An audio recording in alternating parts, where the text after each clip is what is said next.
Alright. Apologies for a late start today. I had a sudden mini emergency that had to be addressed. So let me fill that cup.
Yeah, so what happened last time? Last time I had a beautiful sequence in our bass with all the companions. I wish it was a little bit bigger in terms of content, but honestly, it's still very impressive that they decided to do it. And I'm happy that we have it. So yeah, let me level up my character. Oh, I'm sorry, level up my party.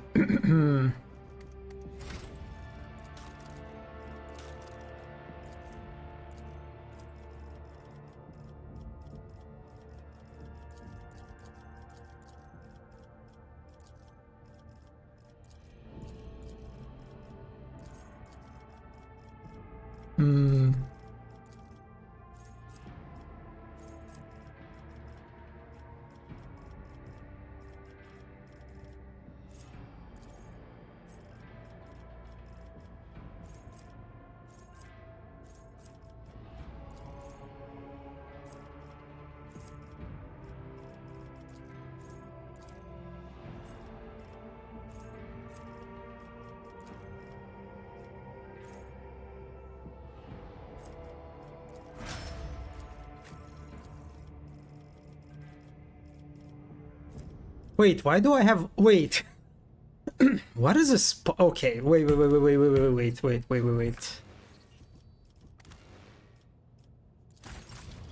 Alright, I don't think... I'm not going to use these characters in my party, so leveling them up is not particularly useful, I think.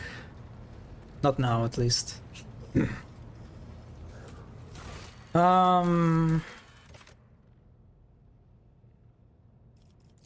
Yeah, okay, so we basically finished kind of the introduction to the ship and reached the Temple of the Dust Cult. And kind of surprisingly, the game just kind of lets you go loose, basically. There are no quests for me to follow. So I assume I can just like... Oh wait, no, I'm wrong. There are a few areas that are not available yet.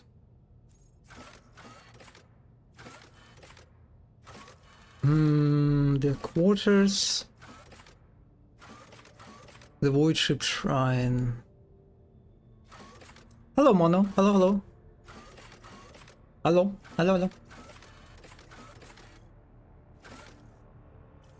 Well, I think we're just going to Astropathic Chapel at this point. Because the shrine is a Death Cult shrine. And the Freight Line we basically covered most of it, I think.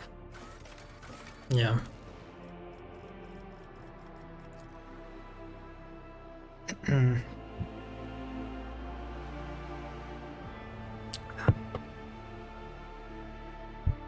Oh, by the way, Mono, I think you will like this.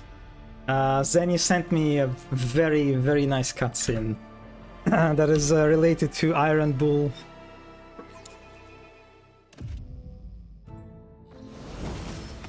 Almost makes me wish I actually romanced Iron Bull. Okay, I still need to level up my whole party, but that's fine. It's okay. We can do this.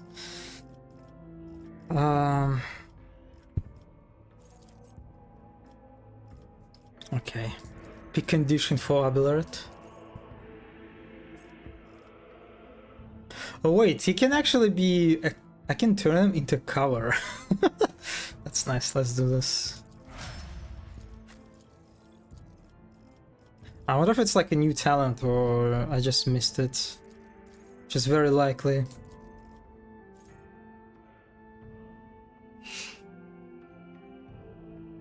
Okay, the devs shared some background info on this. Origin Iron Bull's romance scene was supposed to happen in your quarters.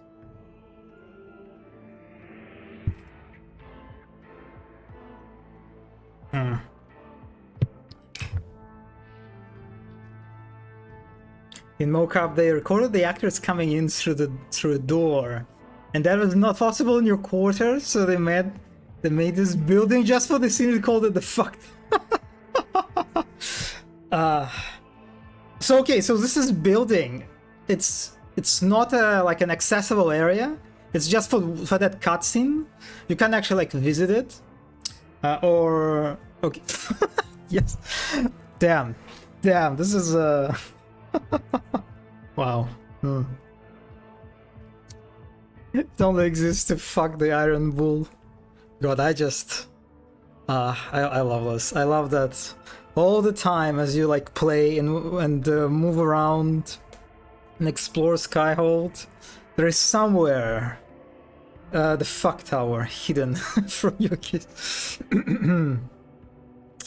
Yeah, it's damn. It sounds very funny, but I imagine people who were actually working on this, they were not amused, at least at that time when the error was discovered. Yeah, that would be a very annoying thing to do. But yeah, it creates a very, very amusing anecdote. Oh, by the way, I still haven't... I don't remember. Can you romance several characters in Inquisition? Is there like some kind of jealousy scene? Like in Rogue Trader? Yeah, it is a good solution.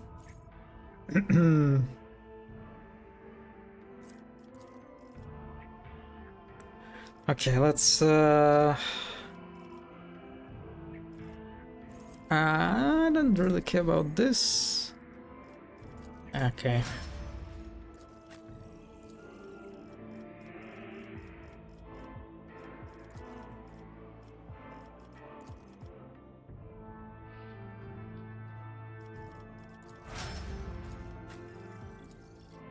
I wonder what are the busted, like the current busted combinations that you can do.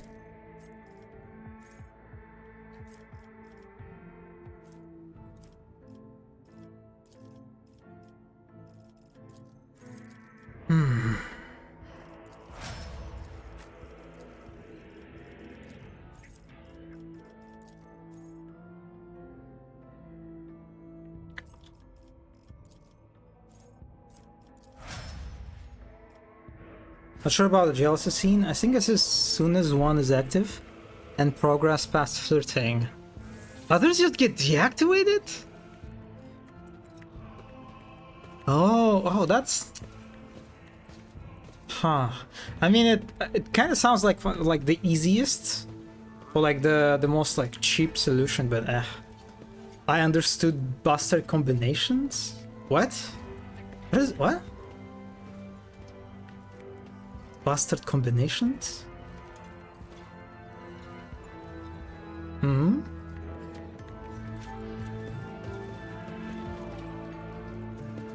I think you said... I said... I don't even remember what I just said.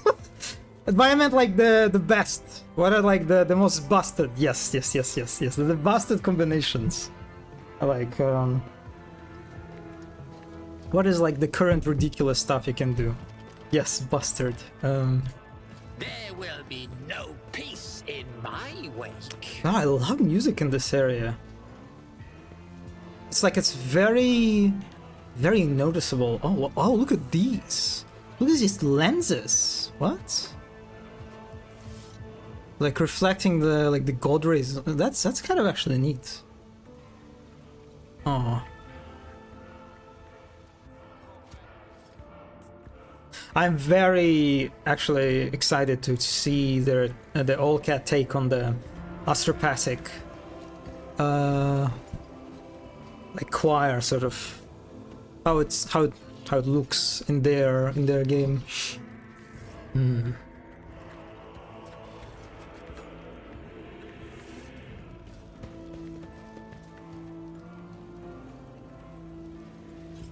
Oh, look at this.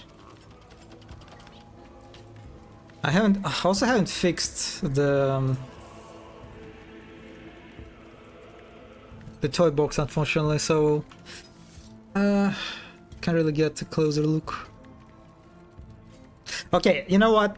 I like this. I like this asset. It looks fantastic.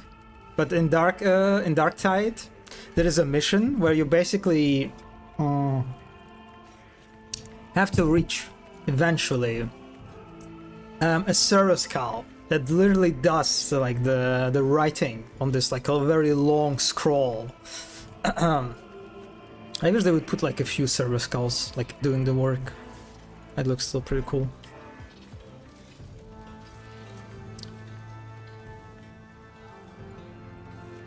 The only thing that I'm not sure about is what exactly is this area? It looks more like some sort of library.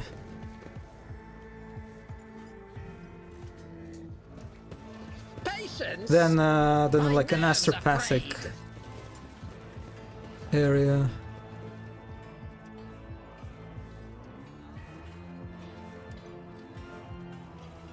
Oh, that's an Astropath. Oh, okay, so this is how they decided to do this. Also, no, they definitely already started working on DLC before Space Marine 2 came out, so they wouldn't have like a reference. Did you see the 3D printed server skull toilet? I remember seeing something like this. Yeah. Oh. I have vague memories. But I imagine there are server skulls that literally serve as a toilet paper holders. No, this is a server skull. Look at him go. Okay, I see. So it's... Oh, so wait. So is it like a message? Are they printing... Like the Astropath receives a message? And on the other side of the... of this machine... the message is being like printed. That's kind of cool take on it.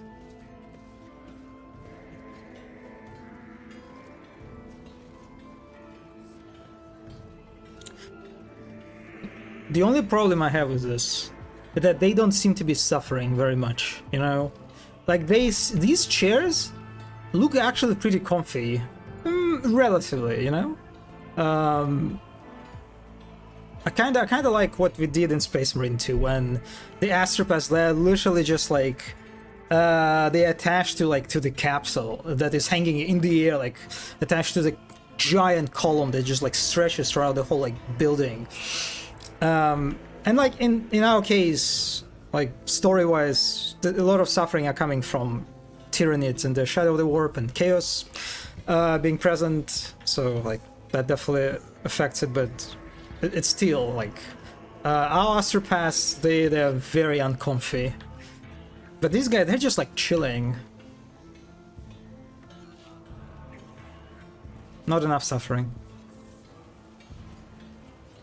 Maybe there is someone in the chair who has to type everything down this stuff. Do you think there is a person inside? Do you think there's like a person inside of this machine like you know how the servitors, right? A servitor that is like that are literally just integrated into architecture. They literally just to put a guy inside, and he is he listens to Astropath like whispering, and he tries to like type the message, and because he's like bad at hearing the whispers, he constantly just like types something wrong. Oh, I love this. I love this idea. A little torso, yeah. That'll be very, very Imperium, you know, coded. Yeah.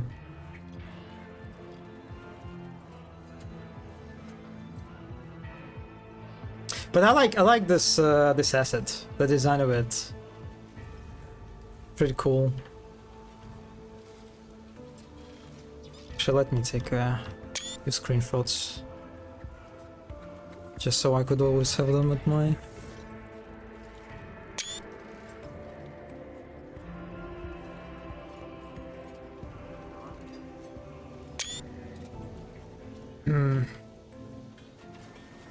So I love these two. This looks great.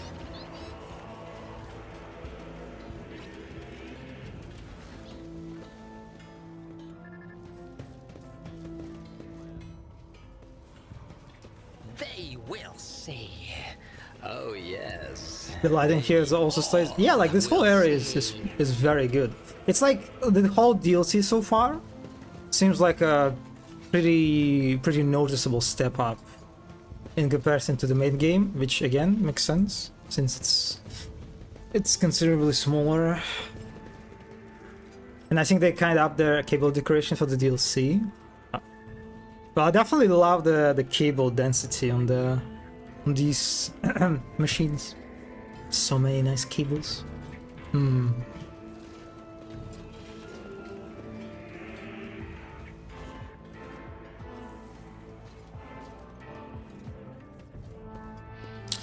Is it an Astropath banner? I don't. It is because of the eye. Yeah, I didn't notice the eye first. Yeah, you can see like the skull with the third eye. I actually like it. For a moment, I thought it was like some sort of Inquisition symbol.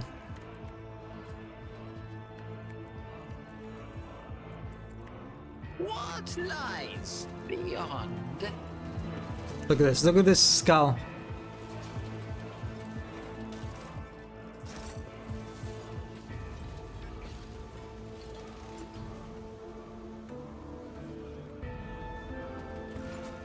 Hello, Wolfen. Oh.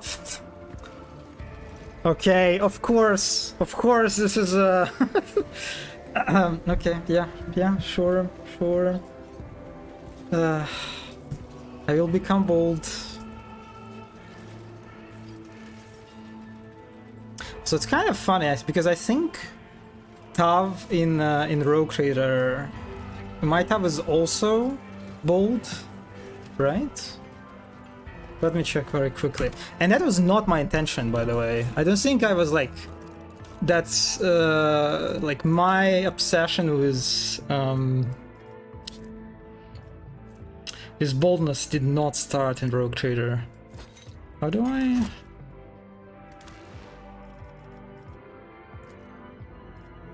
Yeah, he's bold, but he has these like augmentations. They look pretty bad in the cutscenes. Like every time I see them in cutscenes, it looks like a bug to me. Yeah.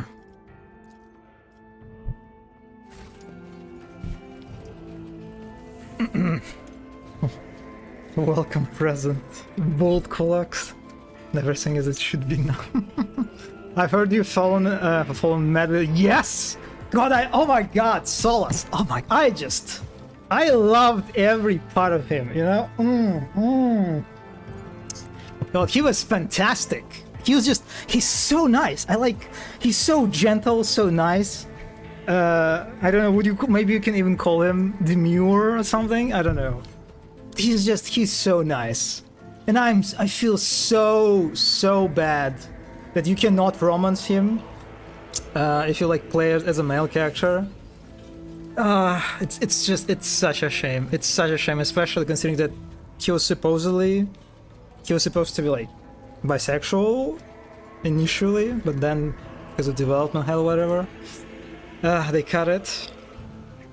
He's also so bold. Yes, exactly. I also watched the Solas romance, and I'm like, God, I'm very curious about people's like take on his romance before the Trespasser DLC came out, before like people knew that he's a furry, because it's definitely I like it. In hindsight, now that like we know everything, right? Everything came out that he's a god and whatever. But yeah, it's definitely very, very bittersweet, I guess you can say. Okay, let me catch up with the messages. Yeah, the Baldur's Gate 3 tough. The Bard was only the one with the hair, wearing a wig. It's more passionate than I did not. I did not expect that I would like him so much. And now, like, my character, my Tav, had such a beautiful chemistry with him. We were just like, oh god, I loved every interaction. Just like a normal casual dialogues. You know, the fact that he approves every time you ask him like to info dump. He likes it. It's so nice. It's so nice. His voice is sweet. His demeanor is sweet.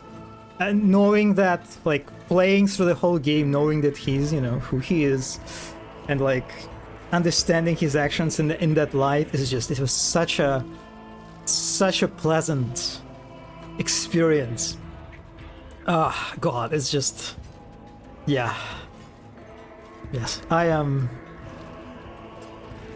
love him. He might be one of my favorite character, the Inquisition. Like my most favorite character.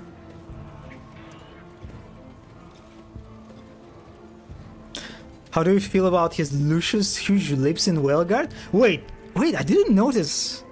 Does he? Yeah, I should rewatch trailers now. Should have installed the mod, silly. I mean, kind of, I guess, yeah. But the problem is I kind of settled with Dorib, as we call him. And Dorian is also great. I loved Dorian romance. So it was a tough choice, you know.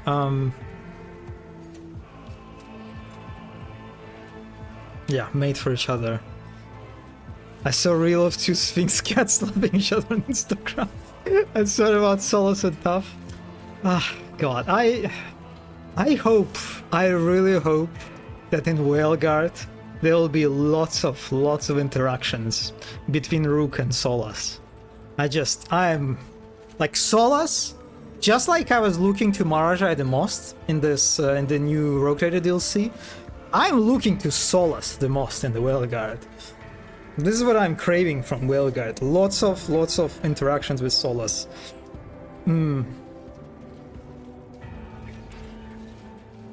But all you could do was finance there. The pining makes this even better, to be honest.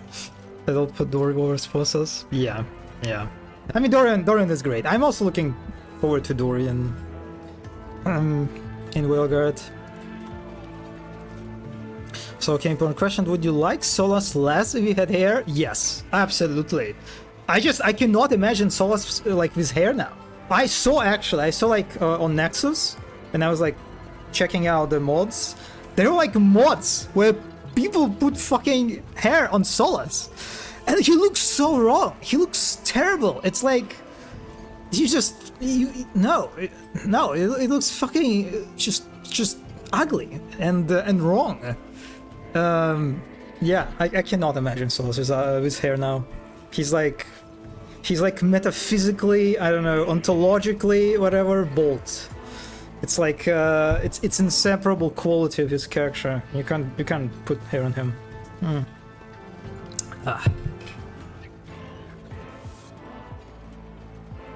because it was confirmed that we see young Solas in Veilguard. He might have hair. This is a very tough task.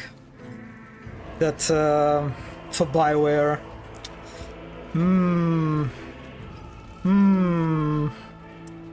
I'm looking forward to it, but I'm cautiously looking forward to it.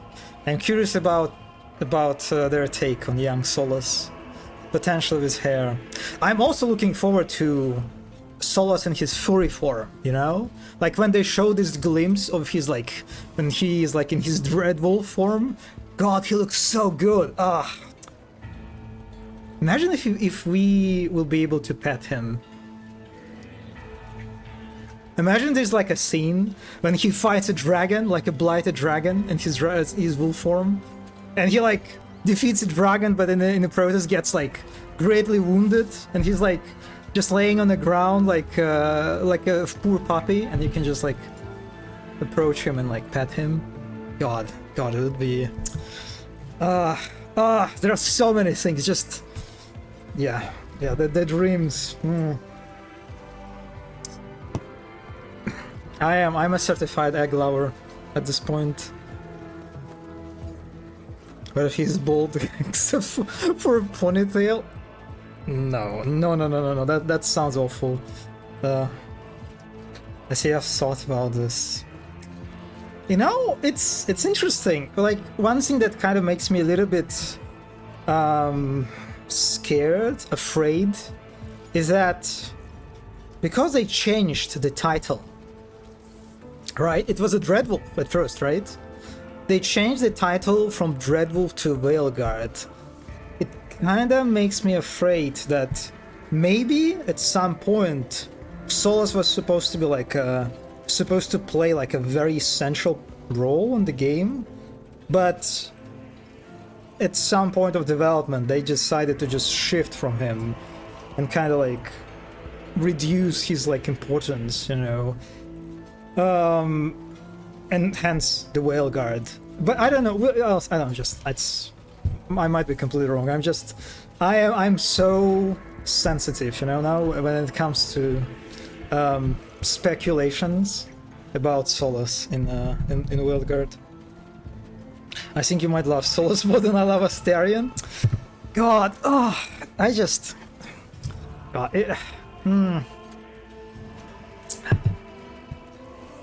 I don't know. It's a hard one. It's really hard one because he's. I wish we had anything close.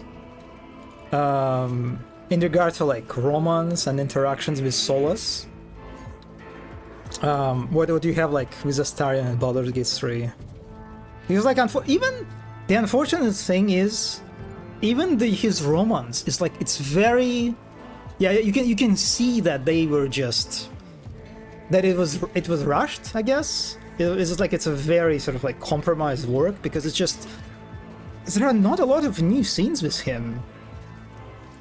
If you romance him, there's like I think only one truly unique scene where he like removes the Valasline, right? The tattoo from your character. God, I wish he would remove it from male elf too. Like, why would you? I mean, I guess it was they did not have time. But God, I wish he would remove Valasline from top. You know, he would like offer him this choice.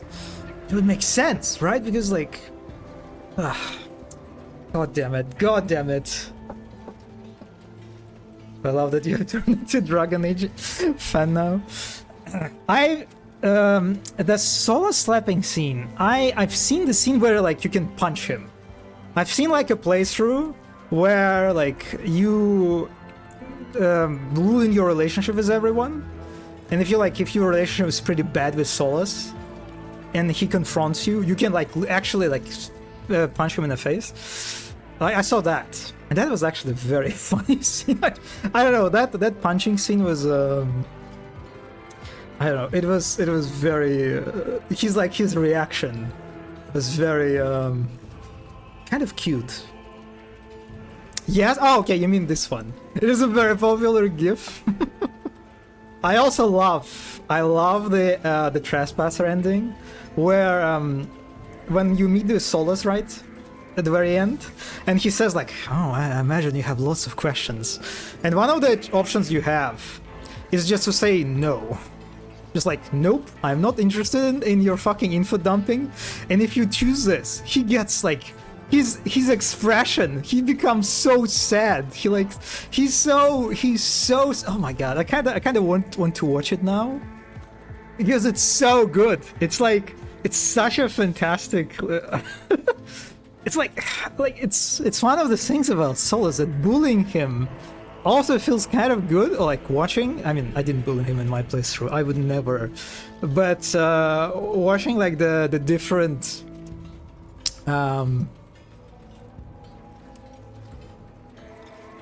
outcomes, you know, it's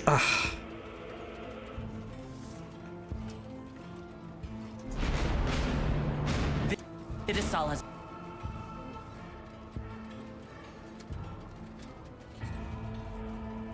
You have not seen it?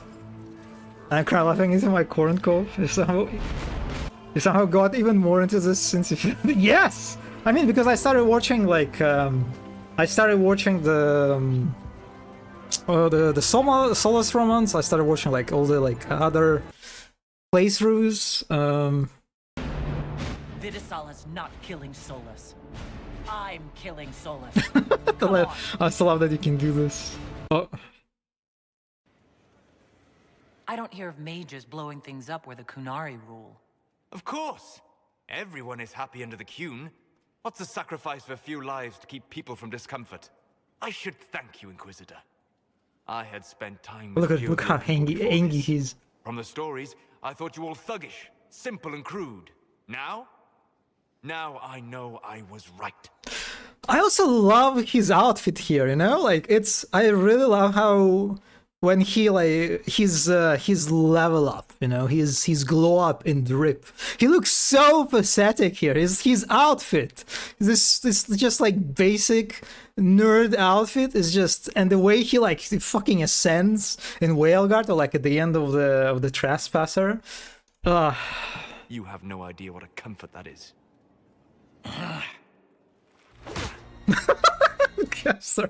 They didn't show his reaction. They didn't show like his full reaction, unfortunately. Yes, I have plenty of time to ponder my love for him.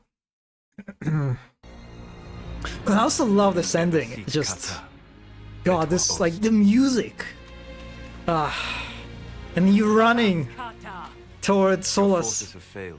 Leave now and tell the Kunari to look at him. Look at this guy. I'm also very curious about what kind of power he has. Solus.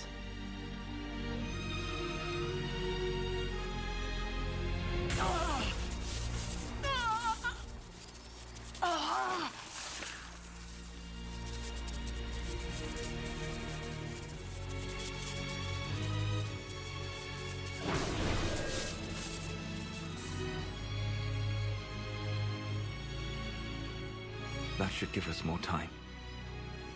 I suspect you have questions. I love how like he smiles here. Solus, have I ever wanted to hear one of your endless explanations? Well then, briefly, I am the Dread Wolf. I fought the false elven gods, created the Veil, and destroyed my people. I intend to restore them. Doing so will most likely destroy your world. Also your mind.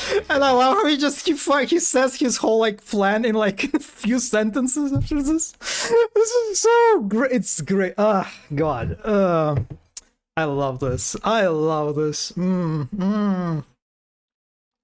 I love his outfit. I really love what I've seen in the trailers for Whaleguard.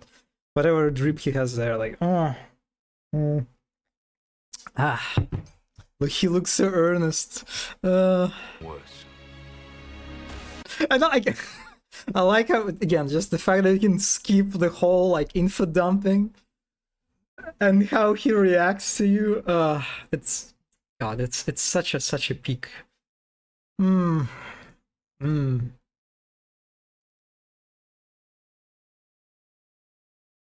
Also, you know, I have a speculation. You know how Solas can turn these, how he turns these Kunaris into stone? Does it not look like sort of similar to what Sandal does? The way Sandal turns, like, you see him turn all the, like, Darkspawn into fucking, like, stone figures too. It looks kind of similar, right? The power that you use. It does, right? Also, I have seen in the Whaleguard trailer. Which one it is? Is that this one? I think. Oh, will they show the Sposas here? You have no idea what you have done. Kizengi. The blighted elven gods walk free. All because you. Oh my god, yes, you're right! You're right about his. Oh my god! Oh my god! Look at these lips! Look at him! He's like, wow. He's like, what? It's like he's. Oh, wow, his face looks very, very extra here. It's like it's edited. And his eyebrows, right? He's like the shape. It's like he was like doing the mewing. I don't know. It looks so. I just. Damn. Okay. It's quite something.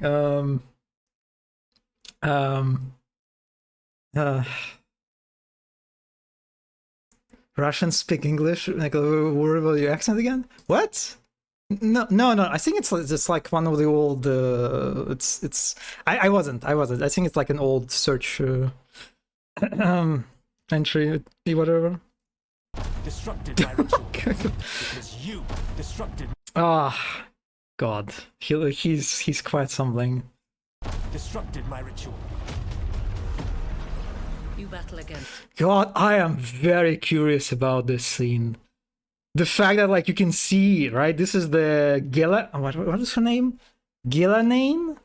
The tentacle god. Also, I like her. I like her very much. And this is like I assume the second elven god. Yeah, Gillanane or something, whatever. Oh yeah, I'm very curious about this one. I wonder if Sposas will get bonked. Goulash. Also the shot where he's crying. You battle against gods. They will not rest until you are on your knees. Ah, the tentacles. Fearful, cowering, helpless in the face of such power. That looks like. Power. Helpless in Okay, all right. cowering, helpless in the face of such power. Rook, you've got this. I'm still sad about Varric. God, I just this is not Varric. Like, I don't know. I hope they will have like some sort of explanation why he looks so different. He's just a different character at this point. I love that we went from I don't know what Dragon Age is to Frame right? God, it's been quite a journey.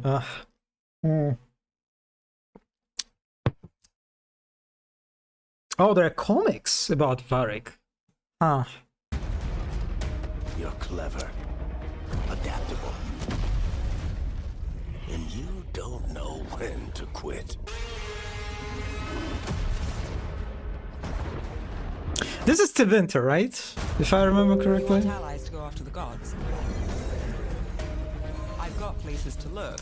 Wait, this is Illuvian. No? Is it Illuvian? You want allies to go after the gods. That's Illuvian. Huh. There'll also be a lot of characters from the comics and so they basically like released the comic like before the Welguard launch, basically. Or it's like some old comic. I've got places to look. Where do we start? I'll be damned. A griffin. In war, victory. I'm very curious about this guy. What is his what is his wings? I've never seen this before. There's something kind of exciting about it.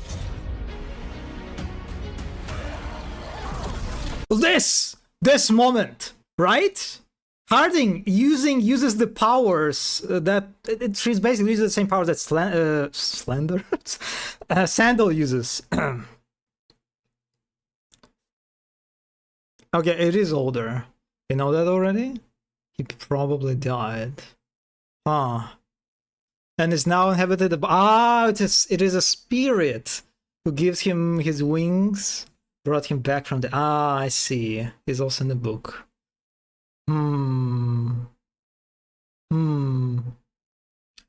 I am sure that we will see Sandal. Like, at this point, we absolutely must, because, like, what is this? This is just a Sandal foreshadowing. What is happening?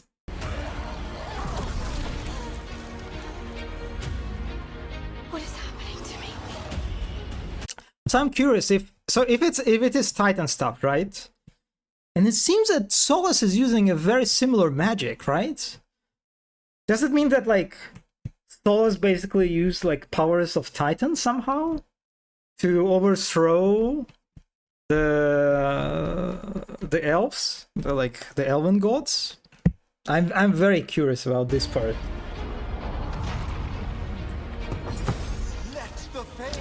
I'm also curious about this. So it's like, is it like a demon? Draw close.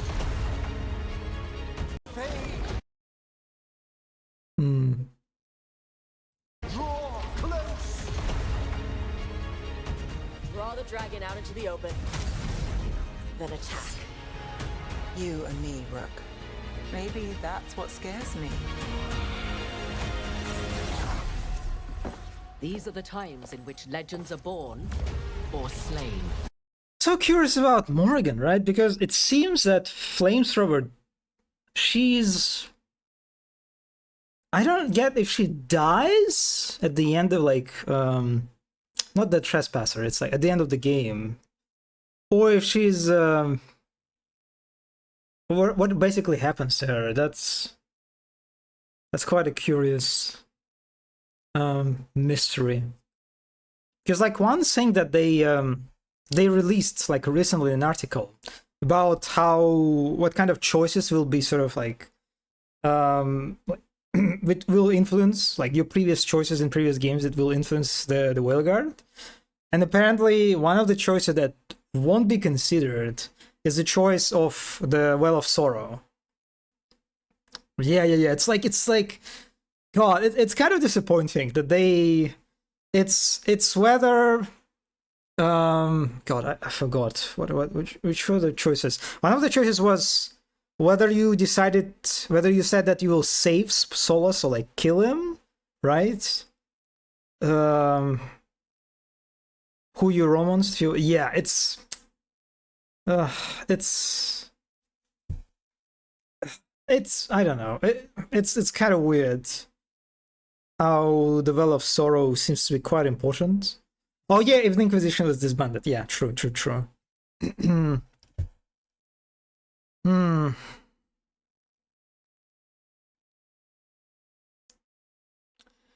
And it kind of makes, right, the way they explain it, it sort of makes sense, because like the game takes in the Norse and Ferelden, right? And so they don't really like have to be concerned with the South, but it also kind of implies that a lot of characters from the Inquisition, we just are not going to see them, right? Because like Liliana, Cassandra, like Vivienne, like all of these characters can become like a divine, right? And so I assume we're just not going to see them in the Whaleguard because like they can have like a very different outcomes depending on your choices in Inquisition. Some choices would have a huge impact on the world state, like right? Yeah, it's just it's honestly just in general kind of sad how they decided to sort of drop the whole like Dragon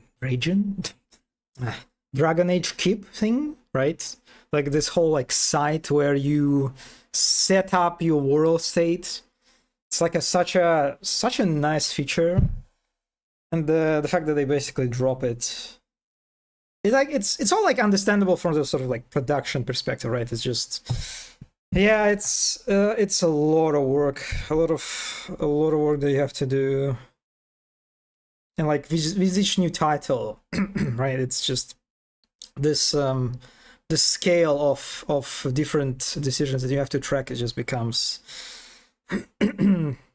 pretty tough, but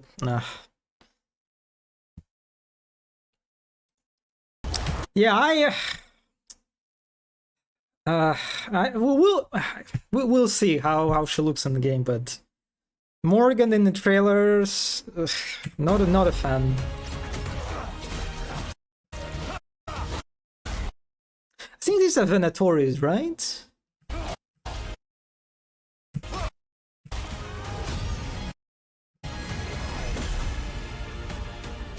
Also, oh my god. we have a little skeleton guy.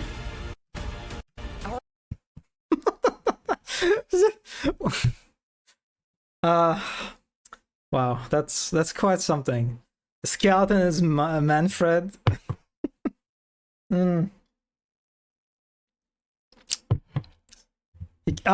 He's the Emmerich. He's a little Emmerich skeleton. Makes sense. Makes sense. I'm also curious about the necromancy. Like, I mean, I imagine you wouldn't be able to be a necromancer, right? But I'm curious if like Emmerich will have some necromancy, you know, fulfilling abilities in comparison to Inquisition. Oh, you can do necromancy. There's a whole outfit. Oh, interesting.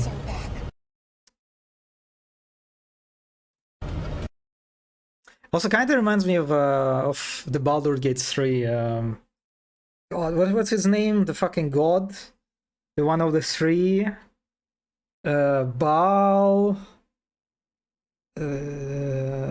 Merkel. Yeah. Yes. And Angela Merkel. Yes.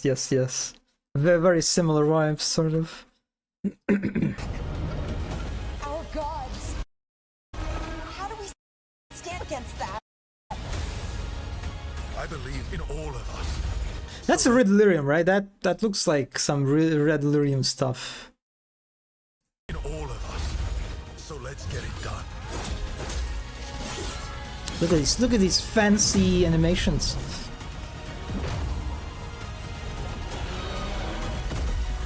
Oh, look at him! Look at him! Look at Spotted! Look at him go! God, I am so hyped about this. Zefuri.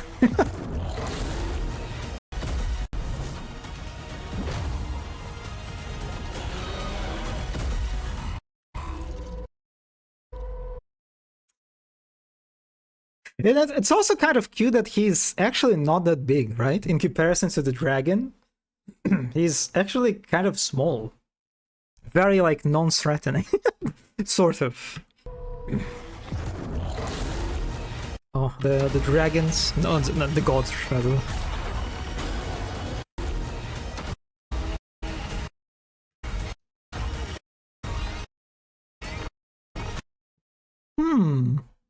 Interesting. Oh, you see, Harding is using her magic once again, right? She rose like a barrier out of the ground. Huh. But imagine sitting on the. You're right. Yeah. Oh, that's another fantasy. You can add it to the petting, you know.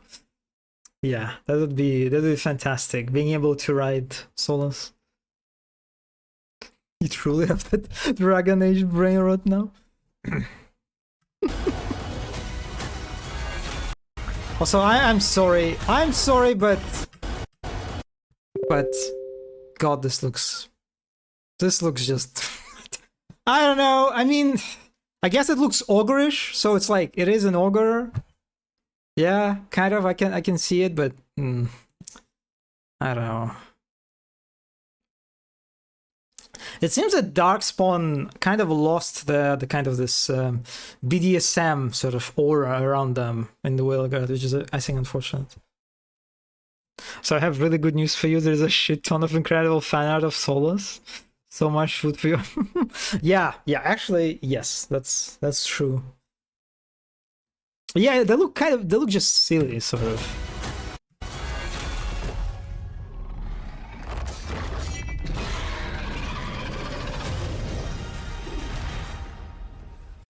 All right, okay. Oh my god, that's. I'm supposed to play a rogue trader. All right.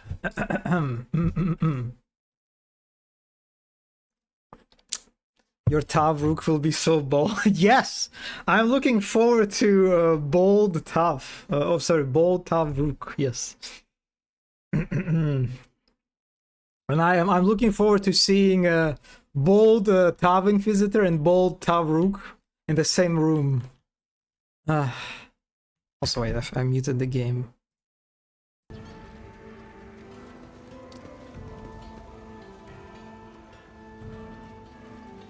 One step at a time amidst the madness.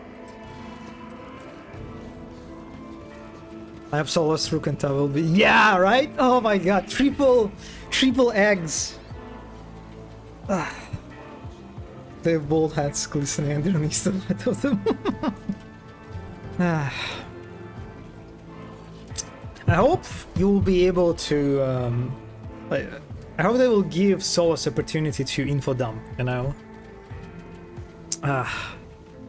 I will miss the Solus slightly approves messages from Inquisition, and I think we will get those in. Oh my god, he's like playing on organs. Oh my god, look at that. I mean, it's Astropathic Choir, so that makes sense.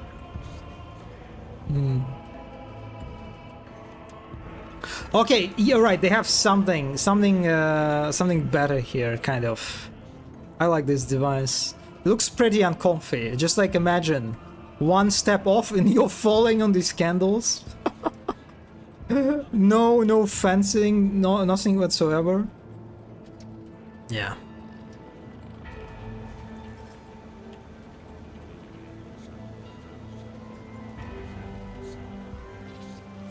Zachary Vase?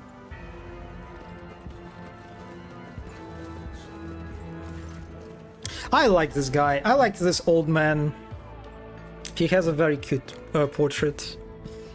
Choirmaster Zachary Vase, a tall old man in a long green robe, stands motionless in front of a cogitator. The closer you approach, the clearer you can hear his continuous, unintelligible whisper. You're about to call his name when he falls silent, sharply, and turns toward you first. Lord Captain, a visit from the Rogue Trader is an honor for us.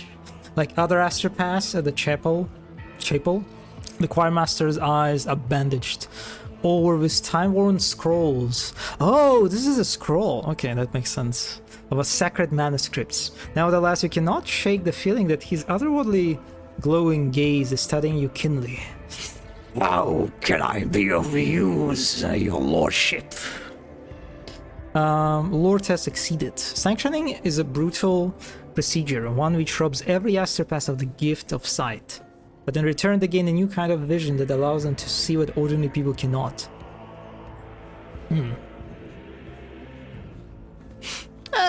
Remind me, who are you again? The wrinkled face and drooping corners of the mouth look focused yet cautious at the same time. My name is Zachary Weiss, your lordship. I am the choir master of the Esterpassic Choir. I was spotted at the ship soon after my soul-binding ritual on Holy Terra. You might say I've been serving House von Valancius all my life. And how did you like serving under Lady Theodora? Oh, you know what I'm looking forward to? I really hope in Whaleguard there is going to be a Tav-like voice. I doubt that they will give us a very like funky, goofy, you know, voice. Yeah, I doubt that it will be the case, but you know, one can dream.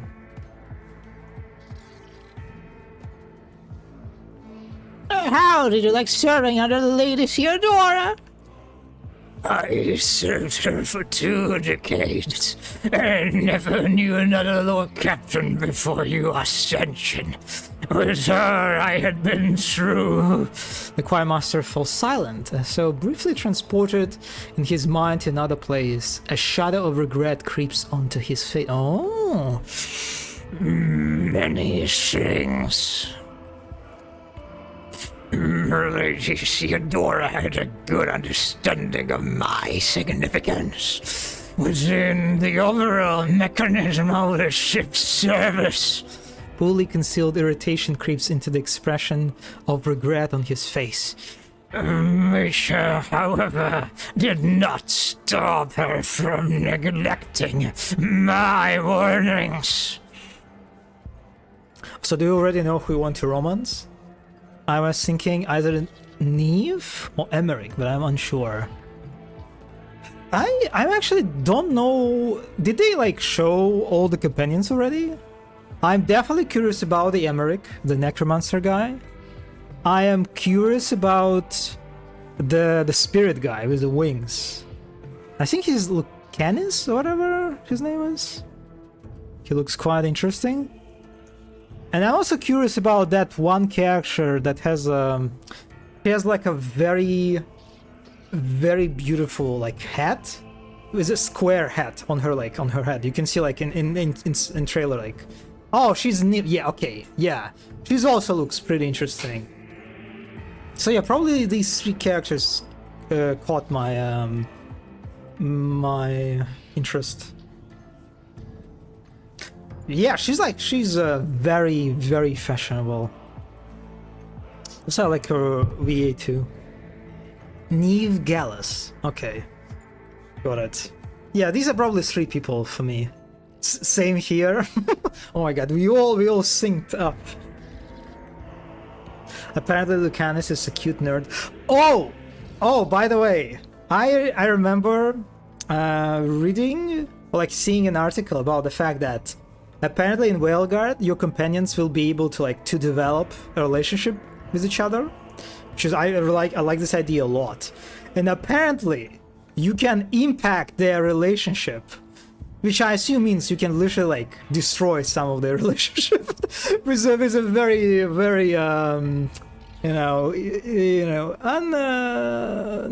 bad choices. Yeah, I'm very curious about that. Bull and Dorian could do the same. And could, oh, yeah, I remember this. I remember this. Grinchu Homewrecker arc. Oh, yeah, is it going to be Grinchu? Grinchu will return in Whaleguard. It is time to wreck homes. Yeah. It is always Grinchu. I see.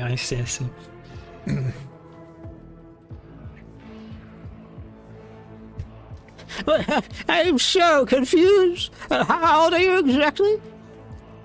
If my calculations are correct, having factored in our movements through the warp, then I turned. Then I turned 34 a month and then... Oh god! I'm sorry. Okay, I'm sorry. Okay. Oh my god, this guy is 34 years old.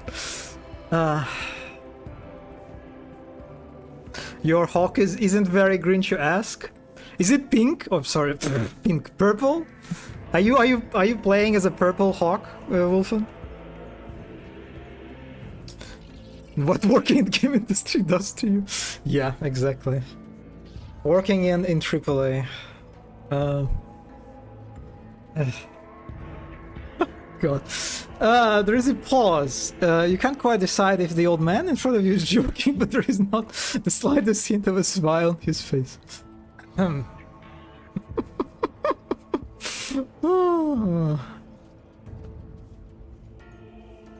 No, he's normal Hawk, except his name is Hawk. Okay, Hawk. Wait, so it's... Is it green? So you're basically... It's the green options, right? Or like the green personalities, that is like the normal Hawk? Which is actually, now that I think about it... No? Okay, so yeah, I'm talking about the choices, right? There's like the green choice, the green hawk, and then the purple hawk, and then the red hawk, the Ingi hawk. Okay, so you're playing as a purple one. Honestly, like in my playthrough, the purple hawk felt like just like the most interesting, like sort of hawk, sort of like main pillar of his personality. I mean, because you can always pick up different choices, right? You're not like being locked behind only one. But I enjoyed greatly the purple. Also, she did manage to do the rivalry romance with Fenris. Oh, you managed to romance. Oh my god, God, but okay, listen, yes, I fucked up the Fenris romance, yeah, sure. It's kind of weird because I didn't rush through the game. It was not my intention, but I kind of rushed through the game, so I just never really got enough, like, points for him. You did rush. No, I mean, I didn't mean to, okay? Yeah, like I remember that for me, like Isabella, she was barely present in the game, right? Oh, Wolfen is doing all the side quests. By the way, how many are you sick of the mines, Wolfen? Are you sick of the mines at this point? Like, I'm curious, how many times did you visit the mines, or like the caves, whatever, like. The same area. Yeah, diplomatic is pretty boring, right? Thunder's my beloved face. Also, apparently you can sell... I mean, I guess it sort of makes sense. Apparently you can literally sell Fenris into slavery.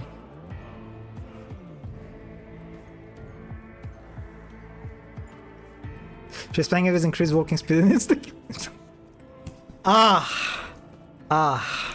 Okay. Oh, listen.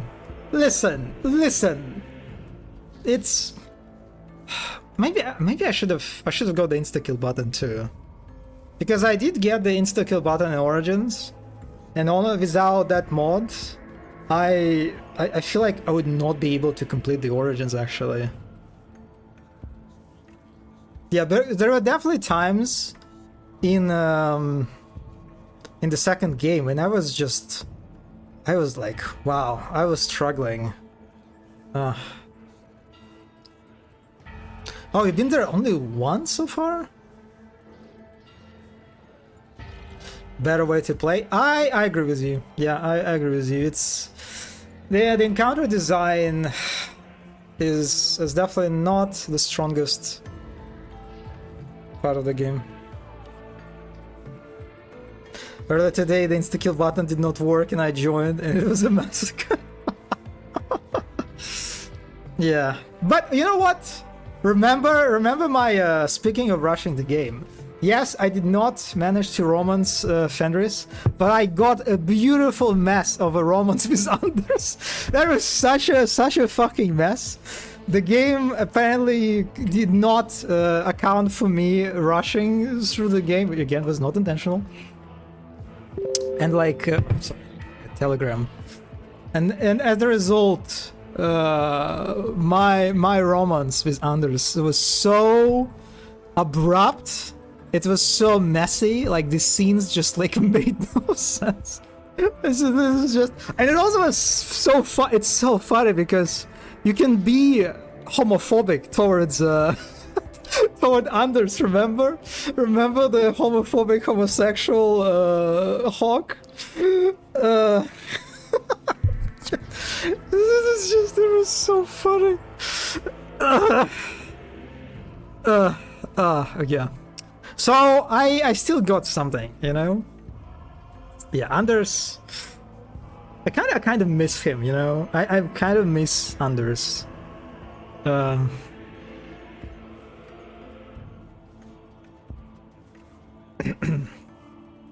the way, Wolfram, did you get to the Artishock? Did you encounter Artishock?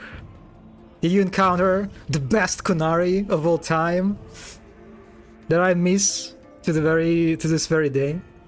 Being homophobic to Anders and then dating him, right?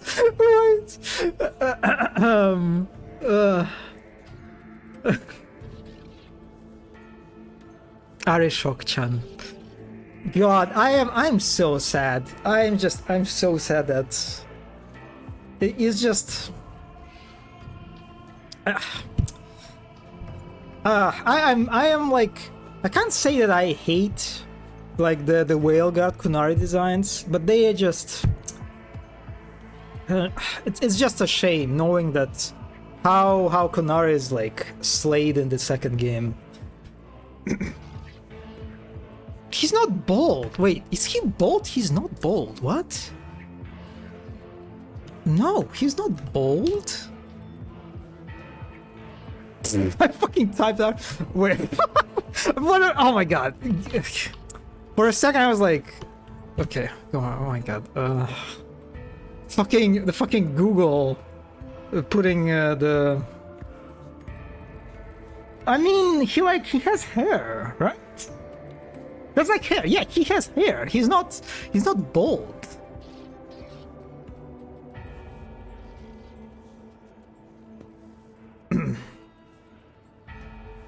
Oh, you mean Anders?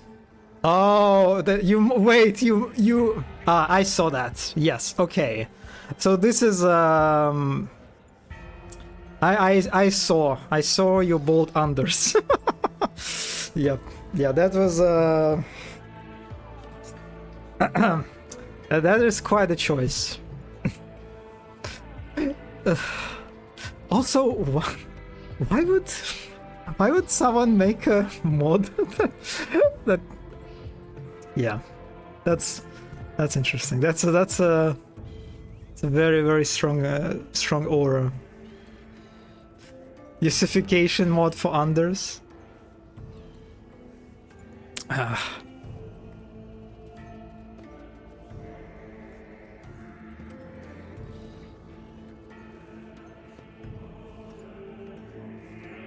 Look at him. Look at him.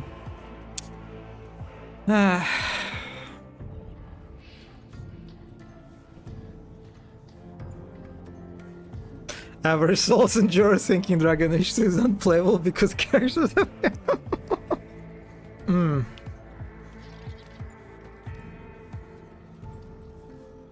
Yes, his earrings are nice too. It was accidental, now I'm keeping it. Oh, by the way, Wolfen, how deep are you in the game? Did you like get a good look into the Templar versus Mages conflict of the game?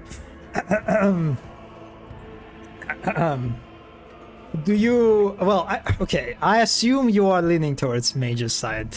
Am I right? Also modded Cullen. Oh wait, Cullen. Oh yeah, Cullen in the second game, right?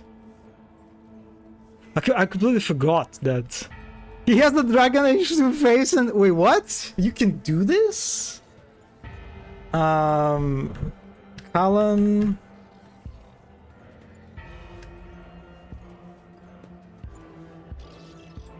Oh my god, I cannot fucking type. How does he even look? Oh! Oh, wait, can you? I mean...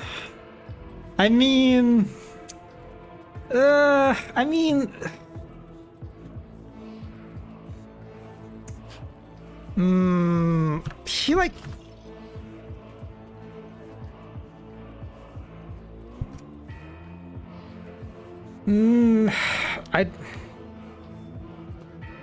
Oh my god, look at... God, look at him in Origins. God, look at just... Look at... I guess it is better, right? Because in the his original model has this like very very distracting like noodle hair or whatever you call it.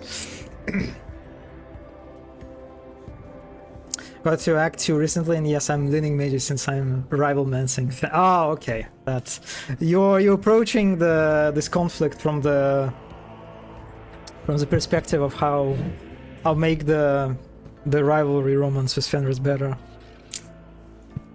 And understandable. Yeah, sweet noodle head.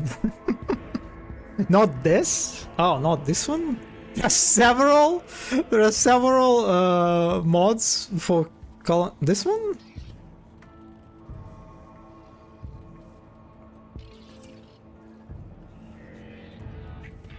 Yeah, this one. Okay, I like this one better.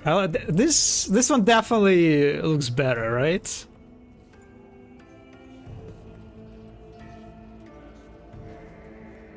God, now that I think about it, we probably won't see Callan in Whaleguard, right? Because again, Callan can have a very different, very drastically different endings in Inquisition. We will not see the dear colonites. No one will be in Whaleguard to restore chivalry and instill the cipher. Yeah. Oh yeah, you're right. Yeah, right. Also, his voice actor. Yeah. God, the dear colonites will be forever in history. Yeah. He looks like he's from a different dimension.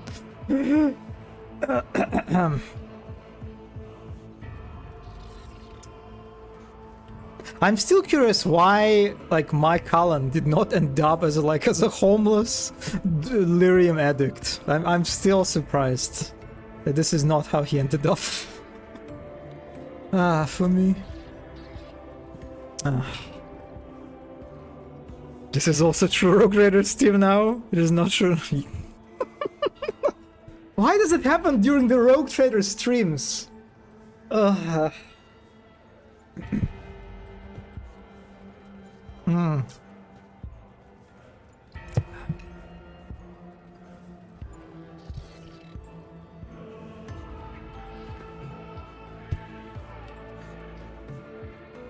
Something about the music and no sense of urgency. Yeah, that's true. That's true. This is just perfect for Googling.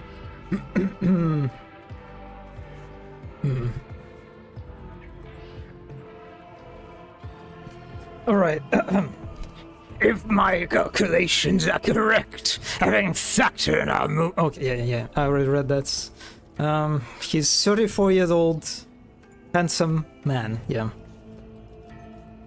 Tell me about the Astropacic Choir. Of course, Lord Captain. There's something specific you would like to know. Well, I mean, what are these plays? To us, Astropath, this place is our cradle and our grave, Lord Captain. You are at the confluence of every sacred missive, every order of prime importance, every scheme being plotted behind the scenes. You are the place where each of your loyal Astropaths is ready to lay down their life for crumbs of information, if that is your wish. We receive and send messages for hours turning into days. We wander the dark depths of the Immaterium, carrying our voice through the warp's eternal night, bringing it to our comrades in some remote refuge, accepting the voices, signals, and missives of others into our own abode. Those are most often meant for you, Lordship, and at times they're meant for no one. Also, now that I think about the chances of Dorib appearing in Whaleguard, I think are pretty high, right? Because he's like, as far as I understand, no matter what, he will end up in the Twinter. Apparently, like, even if you just like... Yeah, that's like he's always will be in Twinter. No matter what, like, how bad your relationship with him is. So yeah, like, I'm happy that the chances of him appearing are very, very probable. Yeah. Also, I've seen there is apparently if you like ruin your relationship with Dorib, you can punch him too, and it's so like the cutscene is so funny because when you punch him, he literally falls on the floor in a very like very goofy manner. It's also just God. It's also so funny.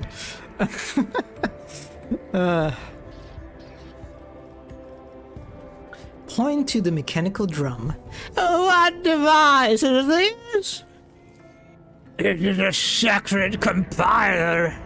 It helps us records stored into an extent unreadable messages. The Astropaths receive these messages in the form of muddled images, dictating with the seed of the machine, which logs every word. From the reels of the receivers on the ceiling, the machine-recorded words are routed through lines under the floor into transcribers, and then the Caesarius score. The score is a most important part of the mechanism, as it contains a vast catalog of various symbols and the message of their interpretation. Oh, I love this. I love this Windows with this creature wheel thingy. Yeah, like once again, the environment art is slaying. If your machine knows the meaning of the symbols, why can't it decode the message itself? Regrettably for us all, your lordship, Astropathing messages are not ciphered dispatches, but rather psychic imprints containing information. Only an Astropath can read the entirety of something created through the medium of warp. Furthermore, the messages pass through the Immaterium. They might become distorted by malevolent intent. It falls to your servants alone to shield their mind with face and separate the true meaning from the influence of their ruinous powers. So if you wanted to hide certain information from me, you could. Wei's face twists into a bitter grimace. My duty is to shield you from monstrous communications that filter through the warp. The screams of the Emperor's loyal servants, centuries dead by now. The nightmarish, maddening images of the Sea of Souls. The cursed symbols that cause Astropaths to convulse in a violent fits of frenzy. The messages from abominations insert you with minds to devour. Concealing all of that from you is my duty. And oh my god, also I just like how Tav and this guy look so similar to each other, right? They kind of carry like a very similar energy. Good couple material, you know? How does one become an astropath? Waze gives you a polite smile. I would assume that you know the answer already, your lordship. You have walked a similar road yourself. Even so, you took a different turn than I. True. We were all part of the Imperial ties once. Stryker delivered to Terra on the Black Ships, but only few of the candidates had what it took to study astropathy.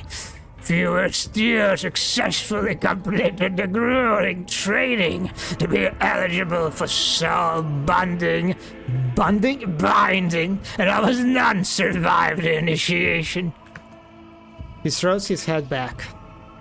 We were given the privilege to behold the Emperor's light, a light flawless and searing. A pious smile visits his lips. That changes you. It wounds you irreparably. It takes your eyesight but in exchange. You commune with greatness. His presence in our souls fortifies them as we stand against malicious powers. After the ritual, an astropath is assigned their position. At this or that, adapters, an astropathic relay or a ship. More often than not, our first place of service is also our last. Would you be super grumpy, you know? Just if you're like in his place? Because you just see another astropath standing in front of you, but this astropath just like enjoys such a greater level of freedom and power, right? I would be so fucking envious and jealous of Tav if I was this guy. Can we romance him? I wish, but so far I didn't get a single flirtatious line, unfortunately. So I'm sorry, but I imagine extending in front of someone who talks the way he does his voice, and it was sort of been expected. No. Getting yelled at from close quarters. I'm sorry, but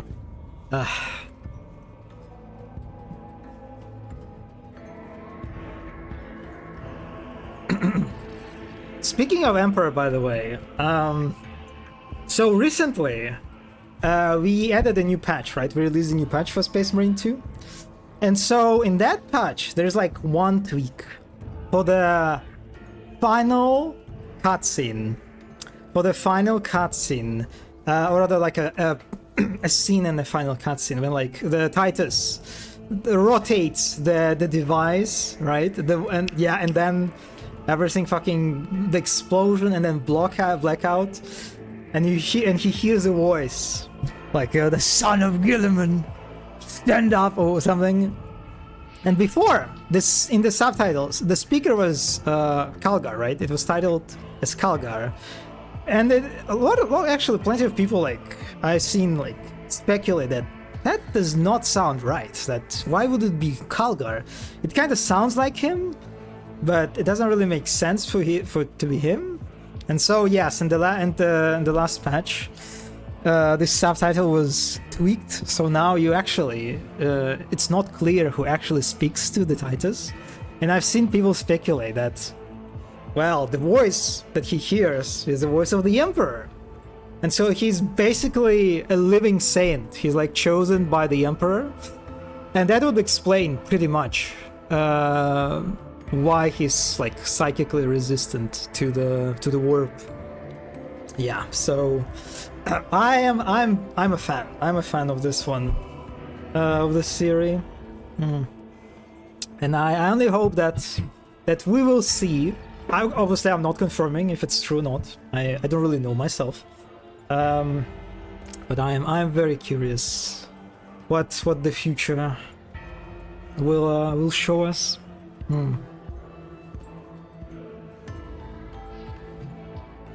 If something happens to our to your choir, where can I find you, Astropath? The expression on his wrinkled face grows even more serious. I like how he's quite bad at like concealing his emotions. He's which kind of makes sense. Okay, on one hand, the sainthood and martyrdom under the Inquisition would make sense, and also kind of turn him into a Jesus figure. Yeah, I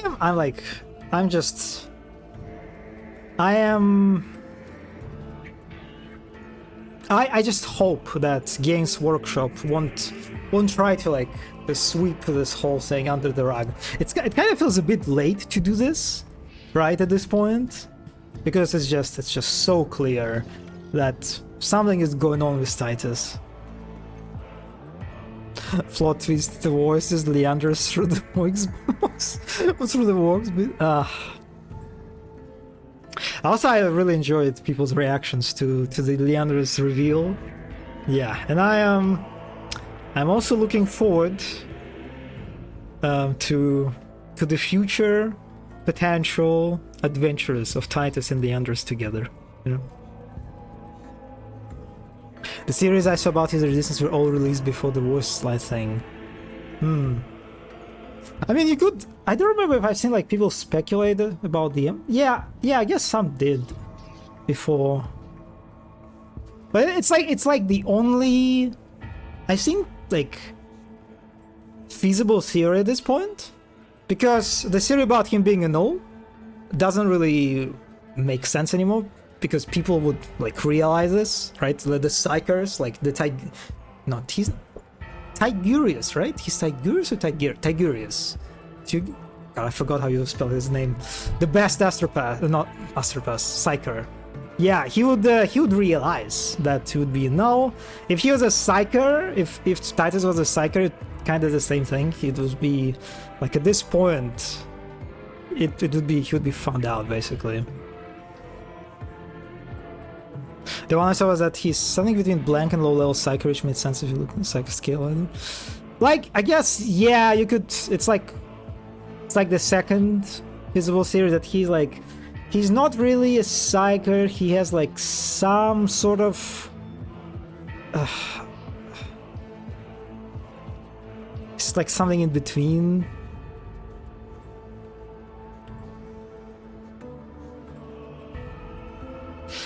Psionically dense individuals who are oblivious to war fluctuations and psychic probing. The range of this ability varies, with the highest class being just deemed blunt to some psionic effects, to the lowest class being extremely resistant to effects of psychic activity. Yet still considered touchable by a measurable extreme degree of psionic power. Huh.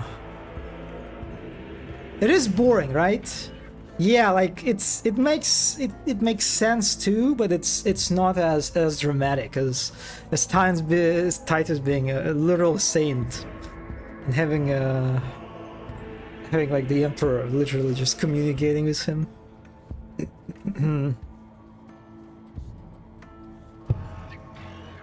It would be more on point to say when something happens.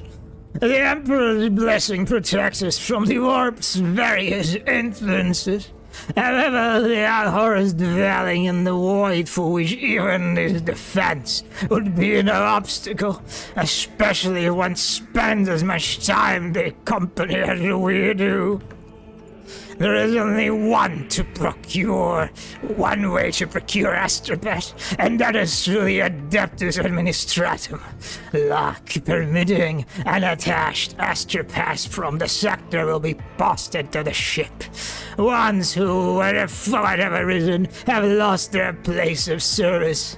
Failing that, the request will go to Terran. We will have to wait a long time. That said, there are other options. Blasphemous, forbidden options. The Choirmaster grimaces. Unsanctioned psychers, unprotected, and broken souls who seldom live past their first few senses, but even those would do. Should the God Emperor put our souls through severe trials, and judging by how rapid the warp has been of late, by the number of that astropaths, those trials will be upon us sooner than our prayers could reach Terra. I do not recommend even considering such an option. Unsanctioned psychers are gateways for the arch-enemy's forces, for the claims to the contrary made by those less knowledgeable on the issue. Hendrix, who the fuck asked you? Also, ever since I learned about the casual Tigurius Calgar handholding, whenever I hear the names, I imagine them as sea otters who hold hands so they don't float away. This is a very, very good image. I agree.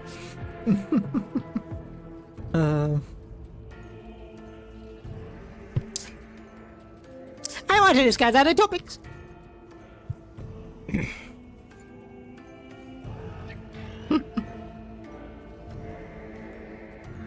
The odd noise inside the chapel, does it not bother you?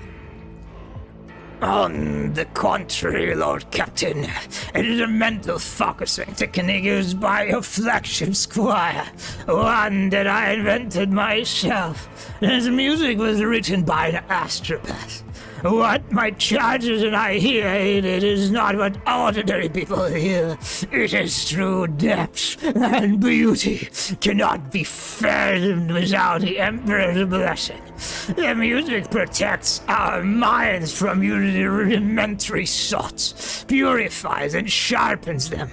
But above all else, it serves as a beacon of sorts amid the tumultuous sea of souls, a thread to lead us home from the deadly maze.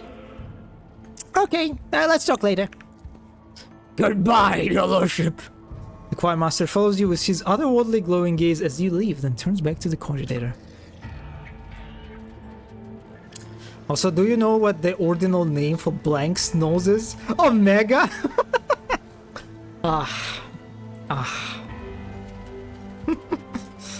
Of course, of course.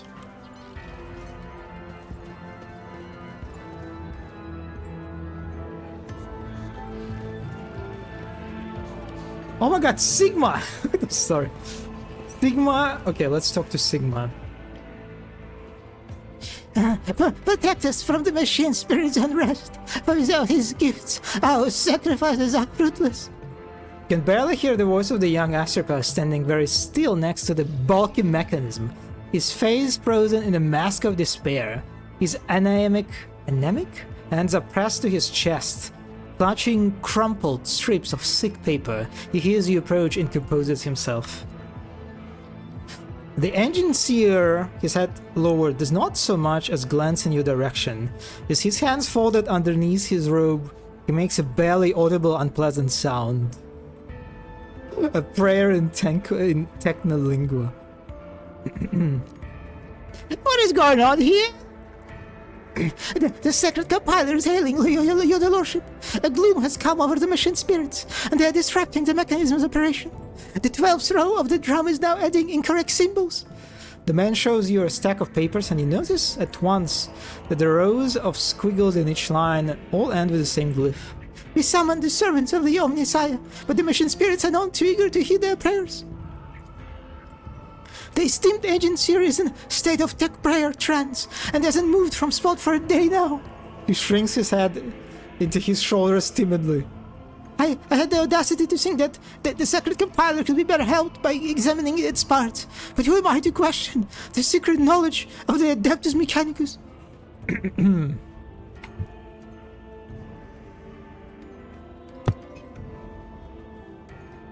She must be protected, adorable.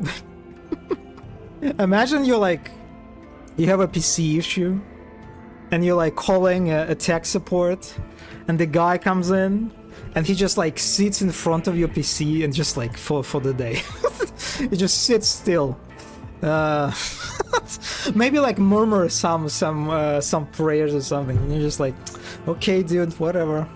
Alright, yeah, take your time. And it's what I do. God, I should have included Pascal into my party for this. God damn it. Why, such a trifle of an error! The young man exclaims in astonishment. Imagine a single extra character creeping its way into the coordinates of the war jump and sending the flagship to the center of a star. Imagine the word disloyal becoming disloyal, resulting in thousands of faithful servants falling victim to treachery. Nothing is a trifle to the Astropath.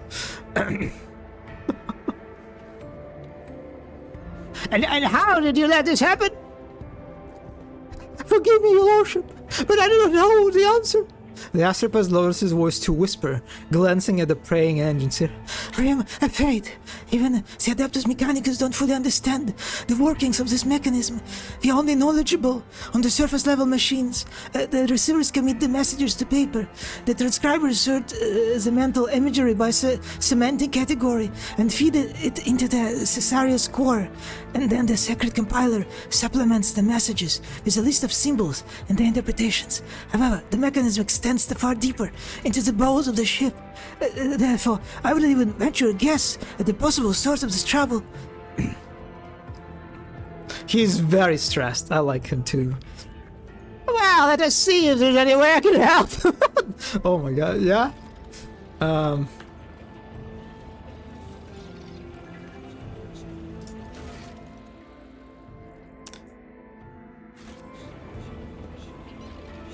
Okay, what am I supposed to do?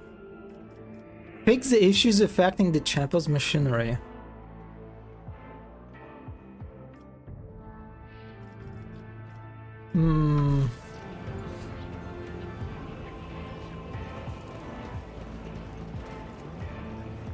There.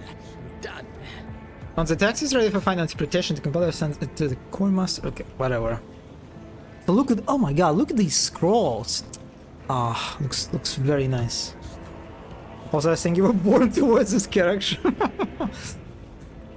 Thank you. This is a very beautiful stained glass. I like all the like beams or whatever you call it that are like radiating from the source. Which I assume it's probably like the Emperor's light, right? Probably. Grumbling receiver router. Oh, applaud my brilliance! Scraps of paper are stuck deep inside the... Fuck me, whatever.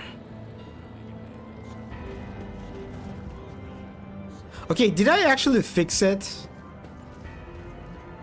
Really? That's it? Okay, so I fixed one, so I need to find other... Yeah, I see the second one. Vac stained interpreter. One clean of the candle work set at sit inside the inner work and move more easily. There will be no peace in my wake. Another notch. The sensors of the text correcting calibrator are dead. A prayer to the human side makes new sensors spring to life. Oh, of course. Look at these guys. Completely unbothered. The voices blend in unnatural unison. The longer you listen to the choral chant, the stronger your headache grows. In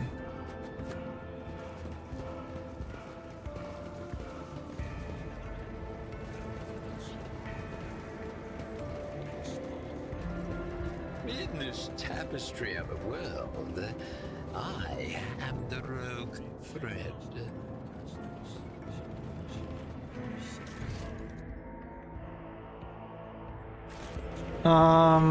Is there more?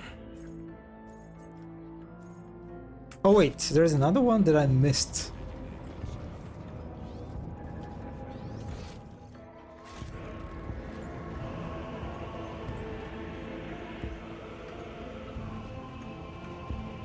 Huh? Patience! My nerves are frayed!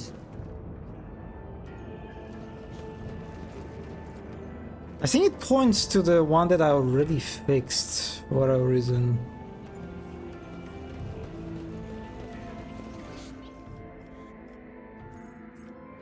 Oh, okay, I see there are other thingies that I can interact. Yeah, here one. Genius triumphs. Yes, genius triumphs. Alright. Curiosity sings in my veins.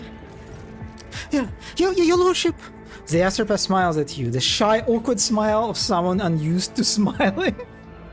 The sacred mechanism is working again, with no disruptions. With a trembling hand, the Psyker hands you a strip of paper with smooth rows of etched characters, this time containing no errors. The agency rises proudly to his feet and says in low Gothic, a language he clearly has not had much practice in. Which sacred words and virtuous thoughts turn toward the God Emperor. I have been able to pacify this mechanism, wayward spirits. The Omnissiah blesses. Of course, dude.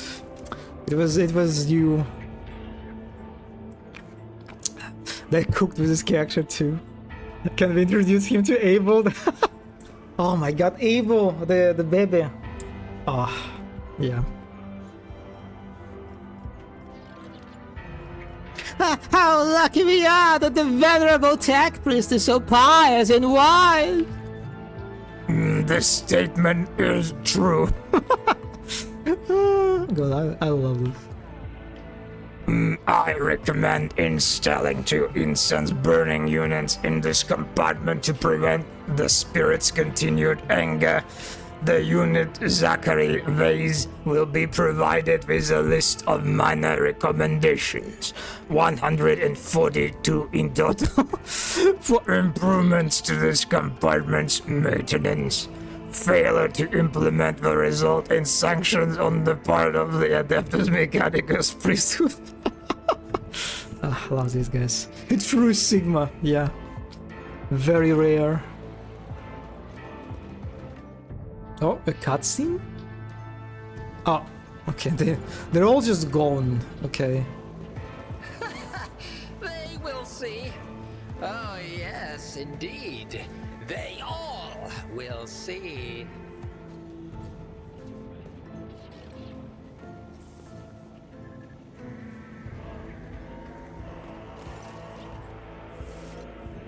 Your lordship, I have something for you.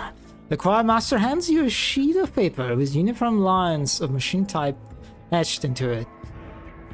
Thanks to your assistance in repairing the compiler, we have been able to interpret a most curious message.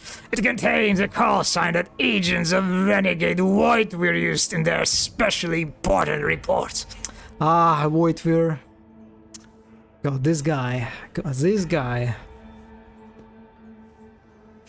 Could it be a message from Whiteweir? He was more likely the intended recipient. And when was the signal sent? I cannot say with certainty. Following the repair work, I went through text that had the fire decoding before.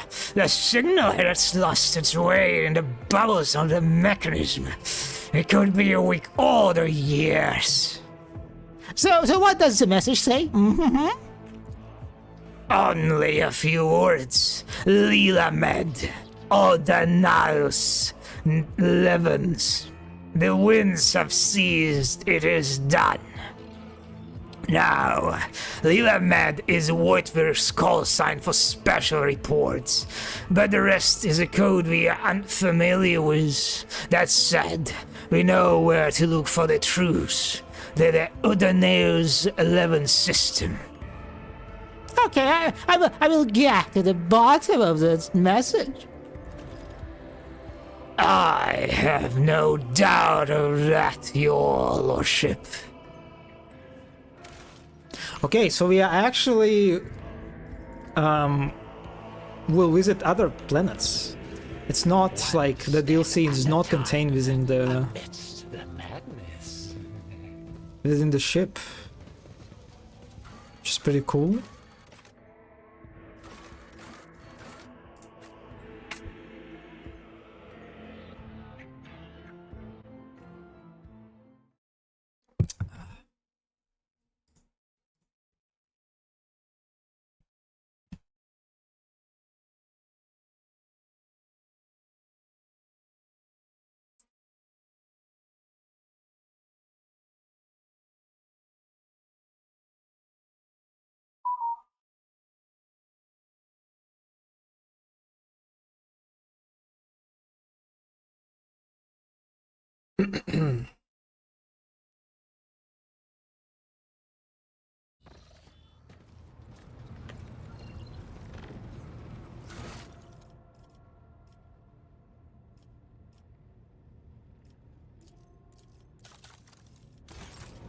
Also, let me talk with Skibella.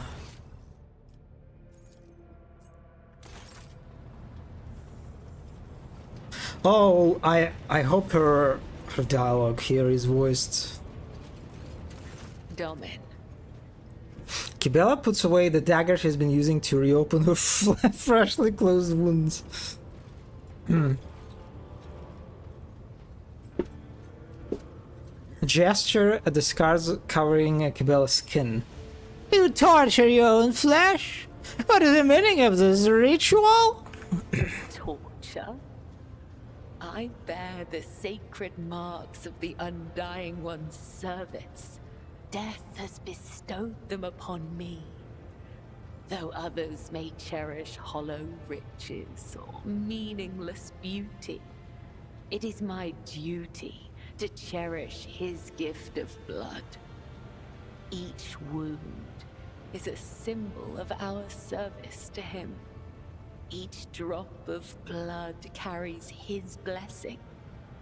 To renounce these scars is to renounce the Undying One himself. Death whispers to me, you are worthy of bearing his marks. Tell me, Domin, do you wish to honor your flesh with his gifts? You notice several officers exchange worried glances at the eye, the blade in Kibella's hands.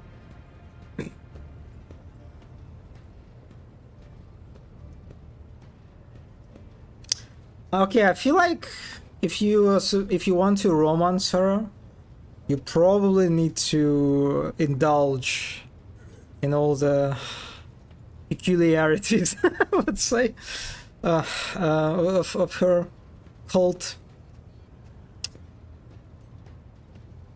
I can go heretical here. So I am not sure if she will like it.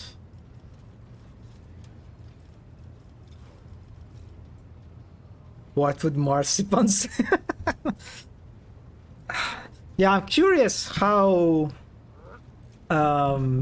if I will get like a jealousy scene, like a second jealousy scene, but with Kibella and Marajai. You know, yeah, why not? Just a little bit, you know. It would be an honor to bear the mark of the Undying One of Yeshua. Let it be so. Treasure his gift, Domin. Inscribe it anew each time you pray. May his blessing find you. Kibella waits patiently as you prepare yourself for the ritual. Once you're ready, she carefully presses her blade to your skin and carves a sacred symbol into your flesh with skillful precision. The wounds sting and burn painfully as they begin to bleed.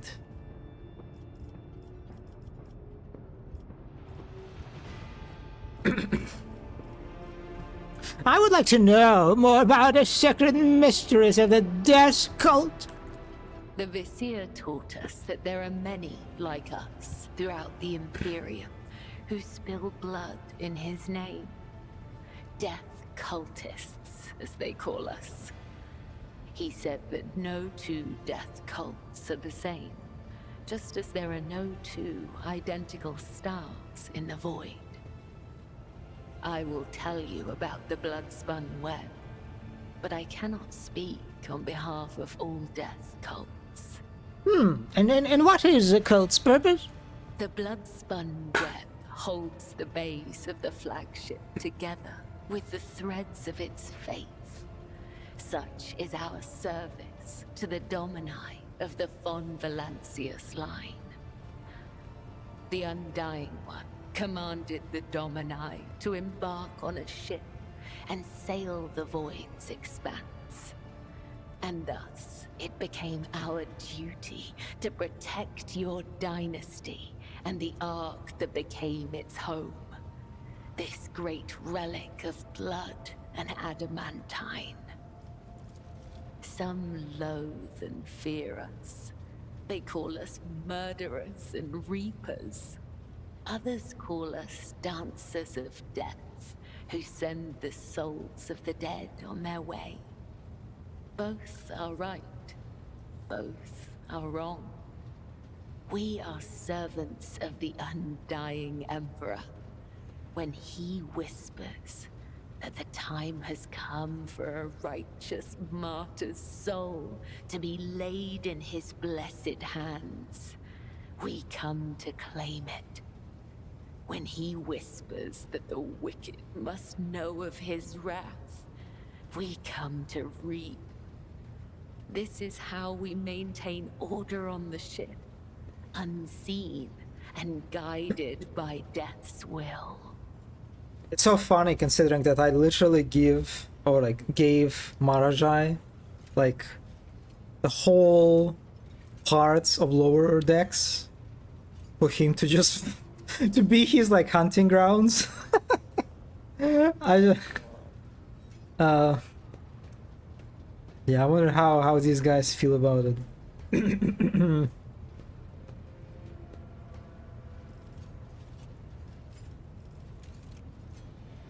Here, whisper in your mind telling you to kill someone, and you obey?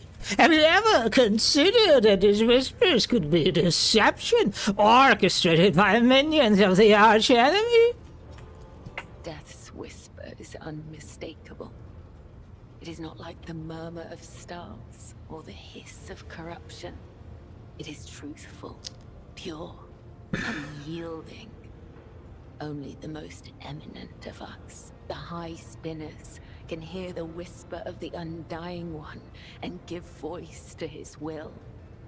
They must hone their senses and temper their body and soul for years before his call can reach them. If it puts you more at ease, you can think of these whispers as his providence. Titus is a Dust Cult assassin confirmed. And how do you know you have never made a mistake? How can you be sure you have never wrongly robbed one of your victims of their life? We are carried along by a current of blood in the great river of fate. Life is not given or taken away by chance. If I see an enemy of humanity, my blade will sever the thread of their existence. I will not wait for a sign of his divine bidding. I am his will, and I do what must be done. Yeah, alright. Okay, well, alright, yeah. And how long has the blood-spun web been in existence? Spinners carved the chronicles of our history on the stones of our temple long ago. But fate and time have erased our past, just as an exploding star erases a part of the galaxy from existence. But, by the way, why do you call yourselves spinners? Through blood, sweat, tears, and the strength of their convictions, the servants of the Undying One spin the souls of your subjects into threads of balance. This is why we refer to ourselves as spinners. Those who are newly committed to the blood-spun web are called lesser spinners. If they are faithful in their service to him, they may eventually become spinners. The most devout of us all are known as the High Spinners, of whom there are 7, each bearing a unique title.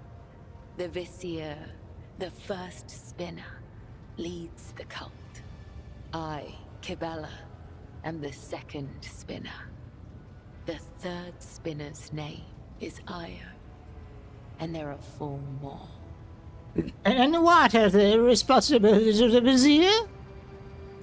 It is the Vizier's duty to watch over the flock, to lead those who want to learn more of the Undying One, but are fearful of death, and guide those who seek answers in death, but do not know how to live. The Vizier protects all, those who do not know we exist, those who are grateful for our service, and even those who hate us. The Vizier sees what is to come, remembers the past, and accepts the present. They spin a web of faith and blood so strong that no enemy may sunder it. This is the Vizier's burden. This is the legacy of the matriarch Spider. Fine, because in German you call an insane person a spinner, it is an insult? Now I really wonder how they translate this because it's potentially hilarious. Wow. Spinner. Huh. Damn, that's a quite interesting one. Spinner. What is the word in German, by the way? I'm curious, how do you say a spinner in German? And who was the matriarch Spider? It is said that she was one of many, born in the void, the Domin's subject. She honored death instead of life, and for this, she was persecuted.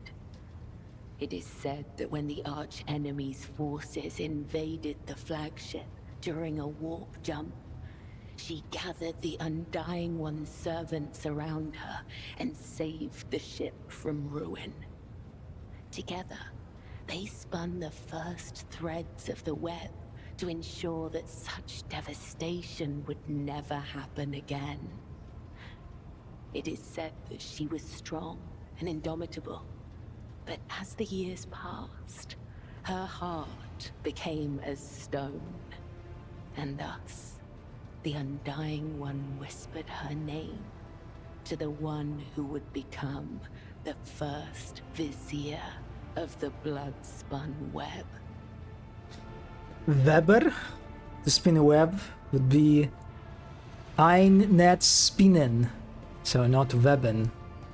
Weber. Huh. So spinner can be someone who weaves, but also just insane person.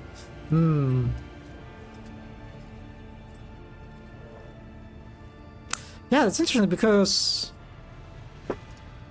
yeah, like in Russian we don't really have that. We don't, and in English too, right?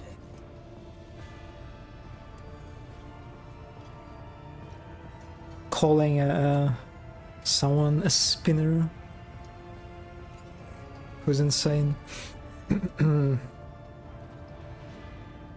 Like in Russian, you can call an insane person as like поехавший, which basically means like someone, like literally it means just someone who like drives.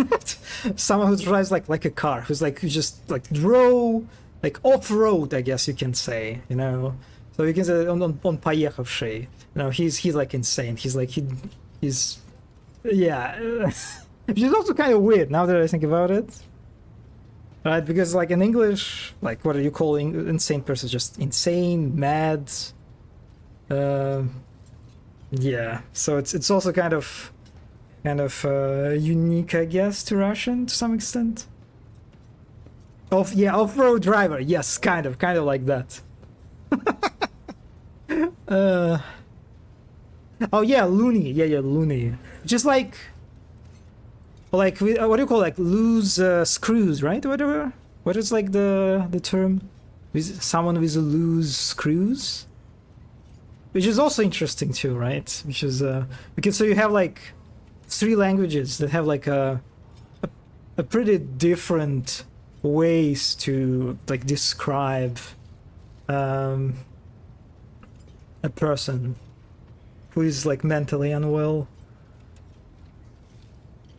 Oh, you have also you have also loose screws in German. Die Schrauben locker haben. I like how that sounds.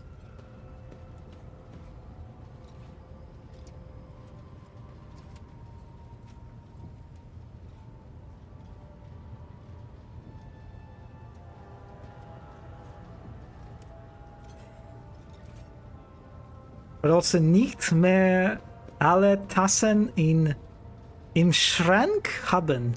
To no longer have all cups in the cup. I like this one. No longer have cups in the cupboard. Thank you. You say the God Emperor is dead? I saw him might fire compared to the blasphemous. The Undying One is death itself. We serve him, and thus we serve death. This is not a comparison, attribution, or preference. It is the truth, and nothing can change it.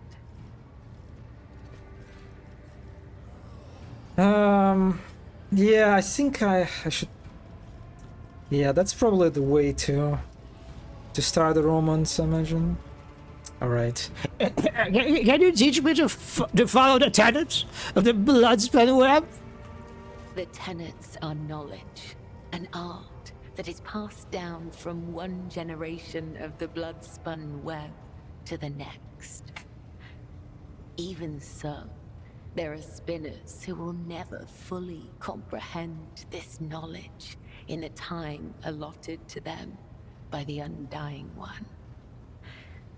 The tenets dictate how one follows the thread of life, but they are also the thread itself, from first breath to last. The tenets cannot be taught, they must be lived. Only then will you understand. Okay.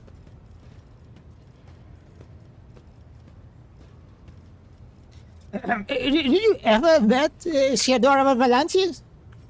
I met her once when I was young. The Vizier saw a serpent hiding among those close to Domin Theodora, ready to sink its fangs into her throat. I was ordered to find the serpent and sever the soul from its body. I watched and waited for weeks. I hid among the shadows, the air ducts and the faceless masses.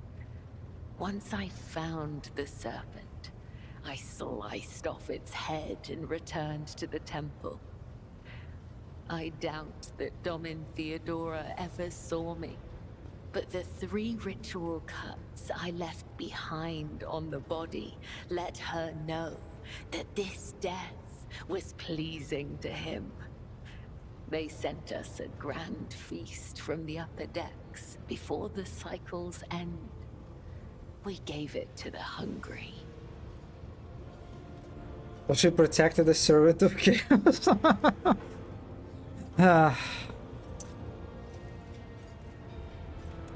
The Emperor's will. Oh my god, I already forgot. Because Theodora, she had the chaos artifact, right? That she... Oh fuck, So she had the chaos artifact because she worked with Kalkazar, right? Oh, she got into heresy to win against Kalkazar. Alright, alright. And mind wiped the whole... Okay, I forgot about this completely.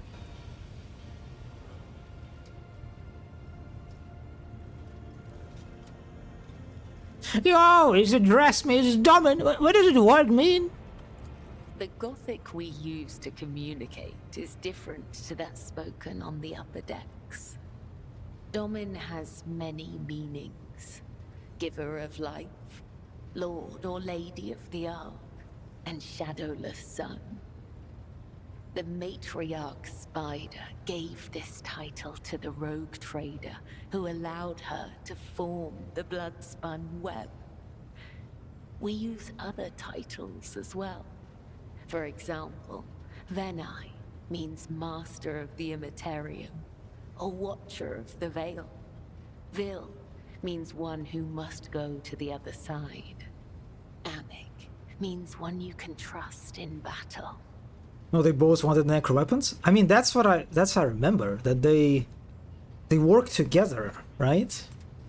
Like I remember the letter. I remember the whole Pascal thing.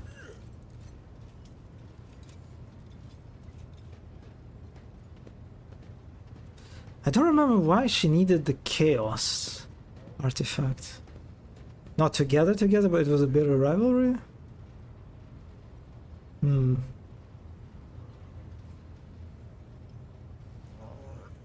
Still kind of funny how she's just... The way she dies, and the way they reveal her death, like the truth about her death, it's just that it's just Argenta who just killed her because she found her while she was I don't know, hanging out with the chaos artifact. It was quite funny. If the Undying One whispers my name, will you carry out his will? Lords and wretches are equal before death. If such is the Undying One's will, I will guide you to him, Domin. Honestly, iconic of Argent. Well, tell me about the Emperor's Turret. I use blood to read his sacred cards and hear the whisper of the Undying One. His tarot is not an answer, but a question I ask of the universe. And the universe answers with questions of its own. In this sacred communion, I perceive hundreds of possible outcomes. They are all true, and yet they are only visions. I know what will come to pass, and yet I do not. Can you give me a reading? Ask the cards, Domin, and I will listen. The shadows around us grow darker. What does the future hold for the Corrada's expense? The Maw, the galaxy, the monster inverted, the executioner. Something is coming. It is inevitable. Soon the expanse will tremble, and you will be the cause. You are not the beginning, but you will be the end. Some will see you as death, others a powerful force. Still others as a portent. Or you might simply fade into nothing. I have told you everything I can, Domin. But there may be more to this than I can see. These omens are unsettling, but we cannot alter our fate. All we can do is wait and prepare for the inevitable. And how did you counter Dago's tarot? It is a holy relic that has been passed down from generation to generation. Only the first and second spinners are allowed to study the sacred cards and interpret their meaning. We use his tarot to guide the cult and discern the tangled threads of fate. And how many cards are in your deck? 34. There used to be more, but some have perished in the darkness of time. Their loss is a great tragedy for the blood-spun web. You know, the Emperor's Tarot is read by sanctioned psychers, right? I am the spear of his retribution, not a witch or a sorcerer or a soothsayer. I have no strange powers, but I do bear his blessing. I do not command the veil. I am guided by his whisper and led by my faith, by the tenets. Please, do not mistake me for something I am not. Very convincing. Lore test exceeded. You occasionally feel a shiver run down your spine, or detect faint sparks in the air when you are standing next to Kibela. It seems her powers only manifest when she is practicing divination, or in moments of pious exaltation. Kibela herself does not seem to be aware of her gift. Yeah.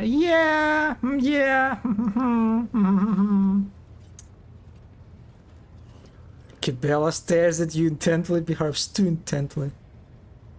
Can we hand her? Oh, that would be actually. I'll talk to Hendrix after this. The second spinner of the blood-spun web. A spear in the hand of the undying Emperor. I am your shield and shadow. Your blade. How succinct! Do you just like talking about yourself?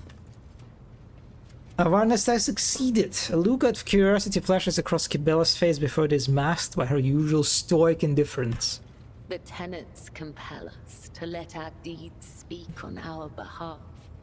There is no one in the cult who does not know me.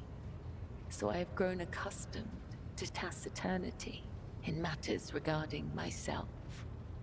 Ask, and I will try to give you an answer that will satisfy your thirst for knowledge. Tell me about your past. I remember nothing of my childhood. The Vizier says this is because of my training and the injuries I received in battle. He told me it is the fate of all high spinners. The only memories I have are of the blood-spun web and the brothers and sisters who serve the cult alongside me. What was it like growing up in the cult? What do you remember? When we were young, we would sew our eyes shut and wander through the bays for months at a time. Starving, surviving, dying. This trial of darkness honed the senses of those who passed it. We were elated, for we knew we were blessed by him. When we grew older, we learned to wield our weapons, and our mentors tested us with pain, poison, and the weight of deceitful words. In time, our bodies no longer felt pain. Our blood became resistant to toxins, and our focus could not be shaken. We were at peace, for we had shed everything that could encumber our faithful service to him. When we came of age, we faced a great trial. A year-long vigil spent in unceasing prayer to the Undying One. When hunger and other base sensations faded away, we attained true comprehension of ourselves and our place in the world. Our place between life and death. We were proud, for on that day, He truly accepted us, and we accepted him. It must have been difficult to go through all of that as a child, you know. It is impossible to understand the value of your body and spirit if you've never experienced physical or emotional pain. Pain is temporary, but experience endures. Experience can be sharpened like a blade and turned into mastery. I've never regretted walking the thread I was destined to follow. Your parents, your family, you never mentioned them.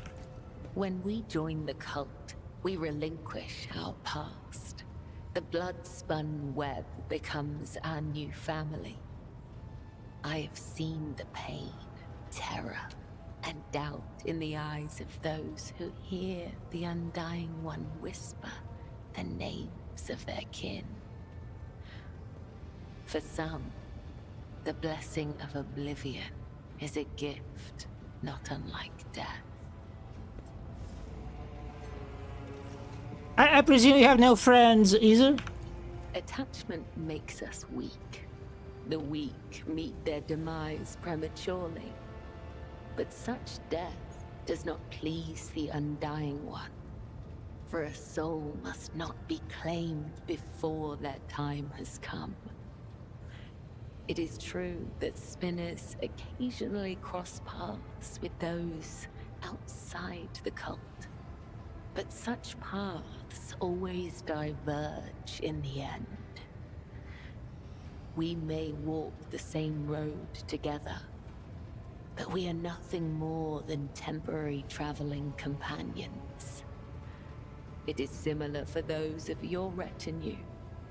Our threads may intertwine for a time, but all will go their separate ways, as is inevitable. But not you and I, Domin. Our threads cannot be unwoven, and only the Undying One will end my service to you. Do you not wish to know what became of your family? No. Fellowship test exceeded. The answer escapes Cabela's lips before she can give it any thought. Upon realizing this, she produces a small blade seemingly out of nowhere and begins to sharpen it with pointed nonchalance. Okay. That was adorable.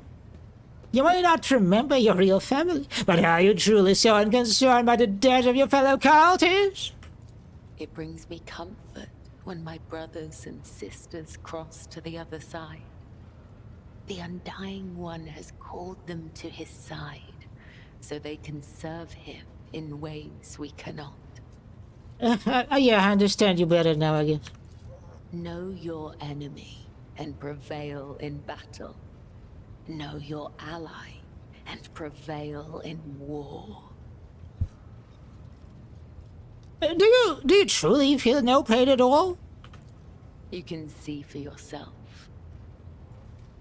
Tormenting yourself almost seems to give you a pleasure.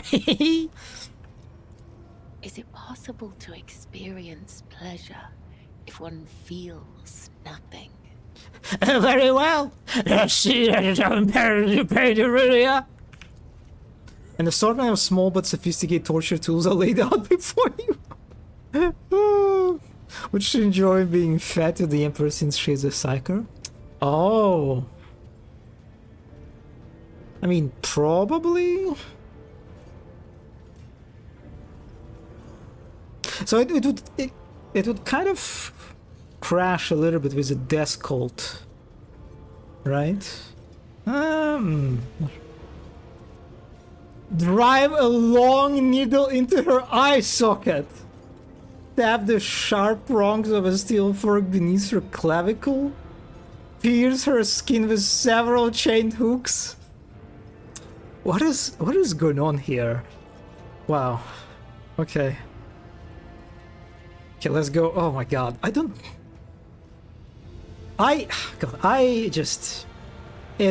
cannot stomach anything eye related, you know.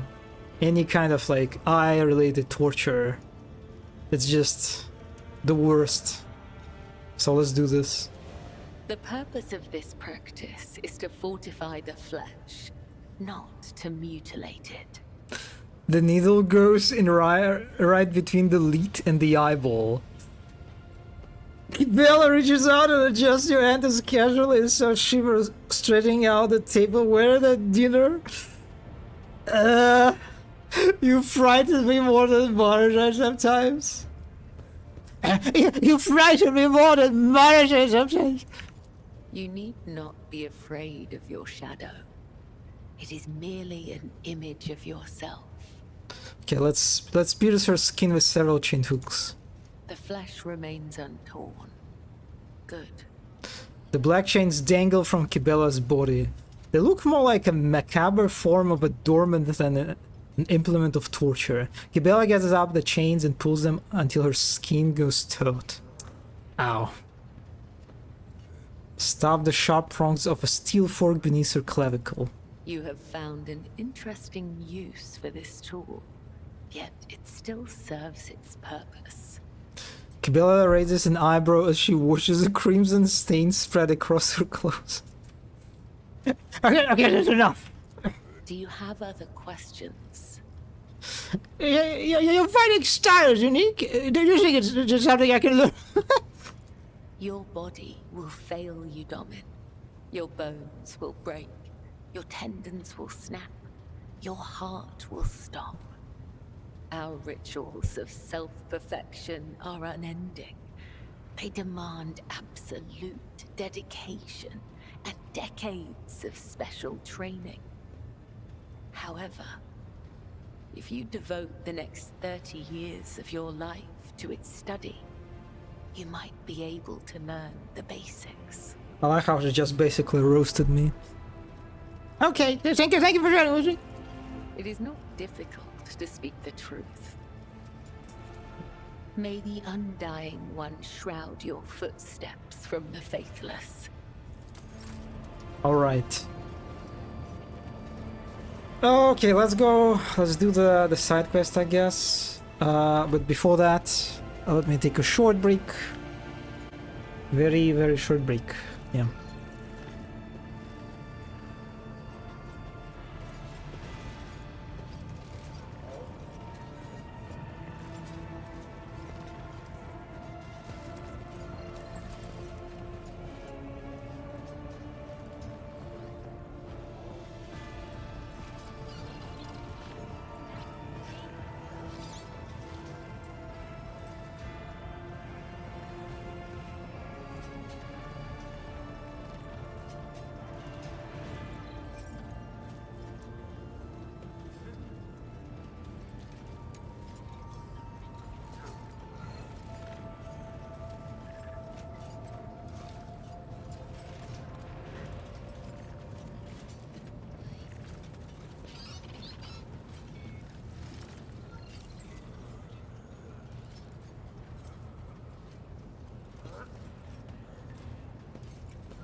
Okay, I'm back.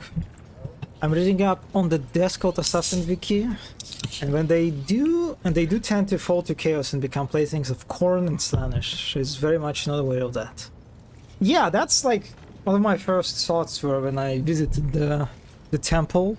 Like all the blood is just asking for Khorne. Also, aren't they?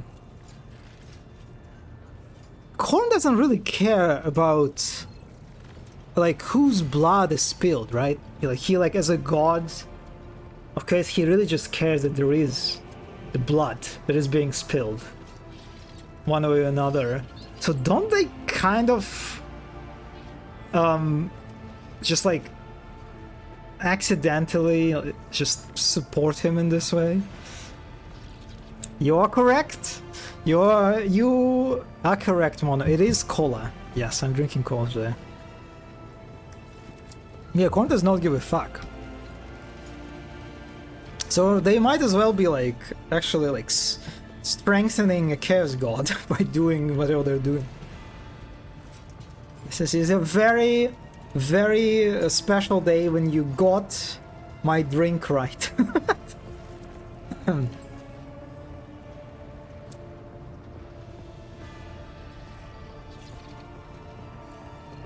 Lord Captain, I thank you for your assistance with my mission. Thanks to rogue trader Von Valancius, the Inquisition has stopped the enemies of humanity, even those hiding in its own ranks on this occasion. I will no longer be making any claim on your time or resources. Wait, what? Wait, what?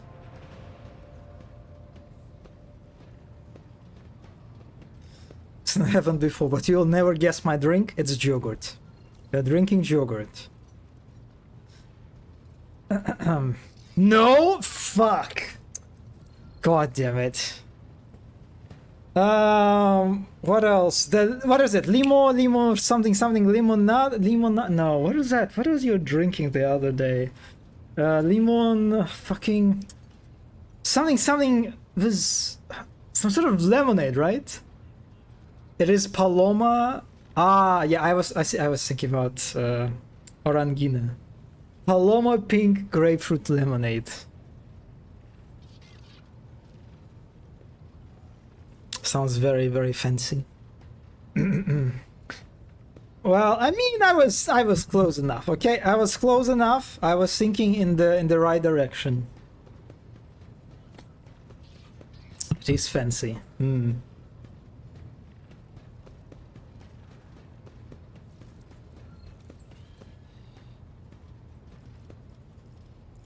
There are ways of breaking into her memory and extract.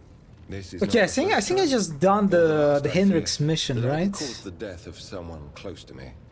There have always been reasons for it. So it is dangerous information. Emelina, you grant me too much mercy. Oh wait, are we still in a relationship? Wait. Oh, we must be still in a relationship, right? I am still in a romance with him. I will remain part of your retinue. That will not change. I will continue to accompany you until I receive orders to the contrary from the Lord Inquisitor, if ever. Who knows?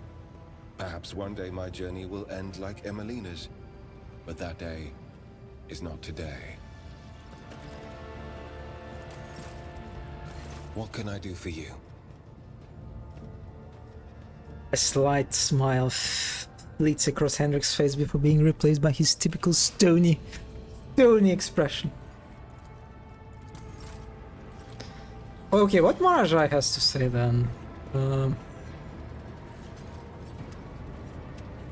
Where is he? Oh, he's here.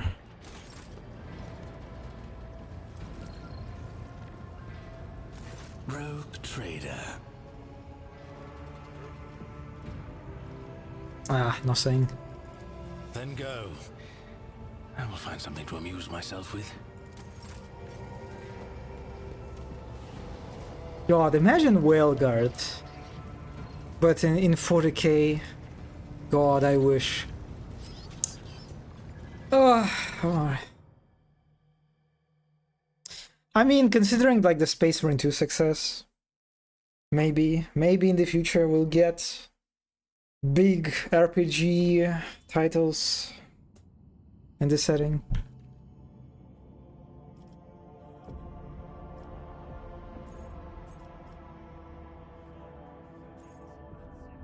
Okay, I like this. I like that they now actually show you the arrows of your like current quest. That's good. So you can like immediately see what planet you need to go to. I like it very much.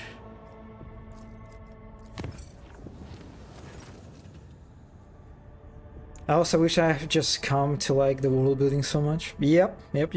I mean, yeah, Rogue Trader is great. It's just, you know, that there are titles like Dragon Age out there. Oh yeah, oh Baldur's Gate 3, right? For that.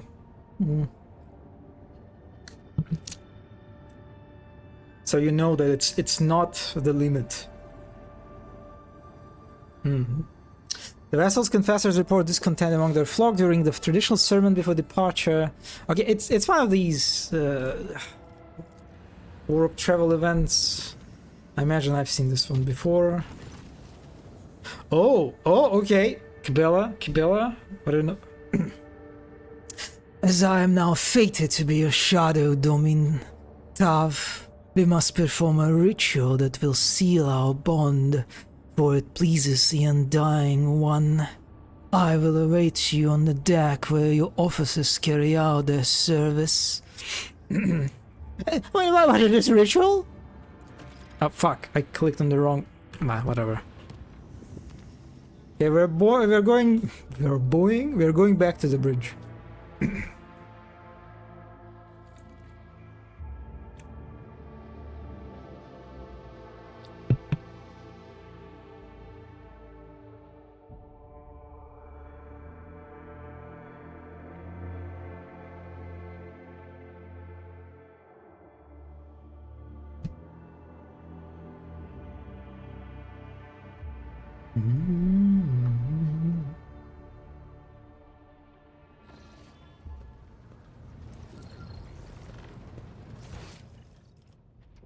Oh, she's... Wait, what? Kibela is hanging out with Irliet for some reason. Is it a bug? Ah, I think it's a bug. For a second I got too excited. Domin. I am ready for the binding ritual. Then follow me, Domin.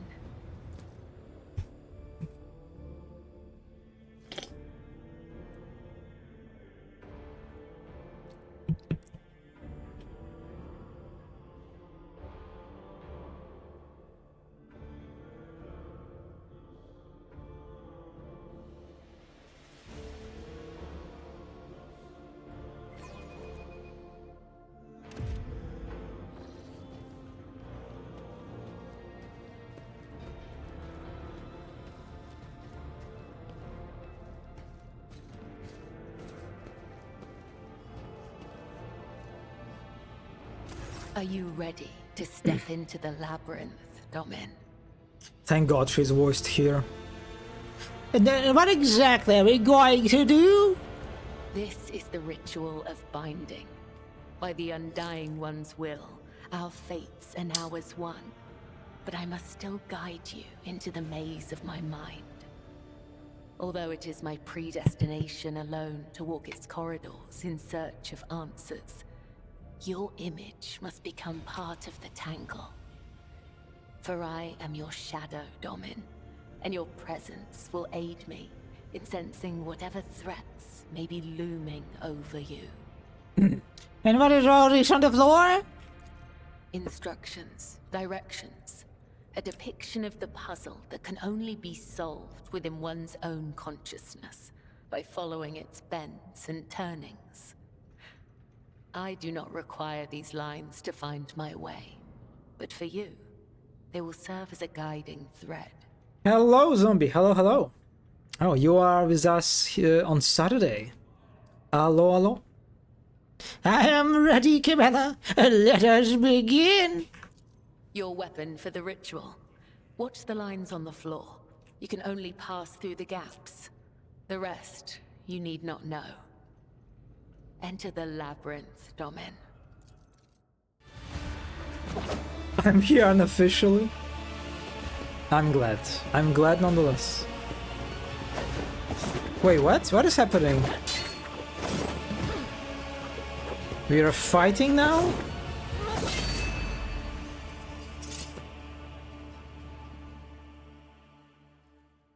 You are now upon the path. Your shadow now walks the labyrinth, and my gaze can now see when danger draws near you. That was so lore inaccurate. Tav should not be able to do these moves. He's too clumsy for that stuff. Can you tell me what this really was? What is the meaning of this, right? You are not required to understand. You have joined the ritual. That will suffice. Well, I only seek to understand what is matters to you. To understand you. Understand me? Why, Domin? My fate is preordained, and our places assigned. We both must serve the Undying One, as his design foretells. But if such is indeed your wish... I'm very curious how, considering that she basically becomes a part of the main game, right? How she like reacts to you becoming a full heretic, for example. Also, the whole predestination stuff is very Dinchy. Yeah, that's also true. I mean, they literally try to foretell the future, right? With the tarot cards. My path of service to the Undying Emperor is one of many twists and pitfalls. Every mind is fraught with weakness, and only by honing it tirelessly can one achieve focus and prime one's perception. I envision the tenets of the web as a maze of tangles and dead ends. Each time I go into a trance, be it one of the soul or of battle, I walk this path from beginning to end. And now that you're a part of it, you will be there with me when next I enter the labyrinth. You may deem it strange. You live in a world so far removed from my own that such rituals must seem absurd to you. I am sure I would find your rituals equally mystifying. She permits herself to smile on the very corners of her mouth, and a spark of flustered curiosity lights up in her normally aloof gaze. To an outside observer, what happened here would have looked like an ordinary fight, but your senses grasp something more. They allow you to perceive a fragile bond that has formed between the two of you in the midst of this blade dance, just as if Cabela's mind has opened up, reached out to yours, and acquainted itself with it. A surprising display of power and direction for someone who possesses no psychic abilities, or appears to be unaware of their own gift. My rituals? What do you mean? You are empowered by the will of the Undying One himself. And yet, when I look at your life, I am surprised. You follow a different thread. One that does not seem as strict to your thoughts and deeds. There is so much luster. Would you like to see my world, Cabela? You haven't allowed me to witness your ritual. It's only fair to one of mine, you know? To partake in one of your ceremonies? Returning the courtesy. That is how you say it up here, isn't it? I will await your invitation. The labyrinth has accepted you. We have danced amid the crossing lines and minds, and by the dance, we are now bound.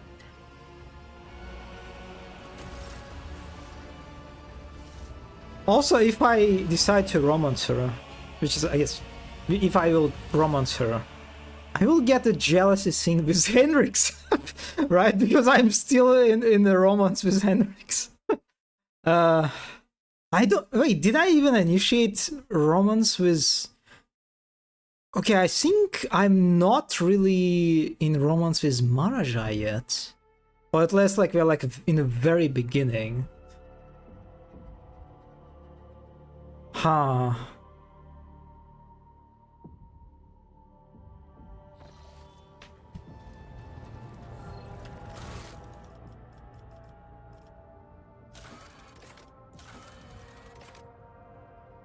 In order to host a truly memorable ceremony, Lord Captain should discuss the preparations with high effect out on the bridge. Yeah, I mean, yeah, sure, let's do this.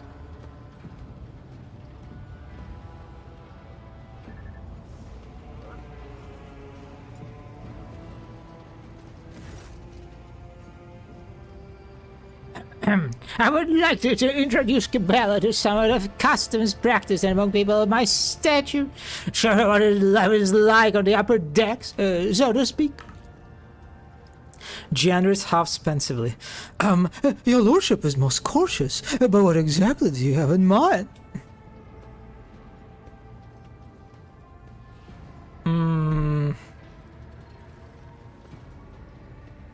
How about a social event?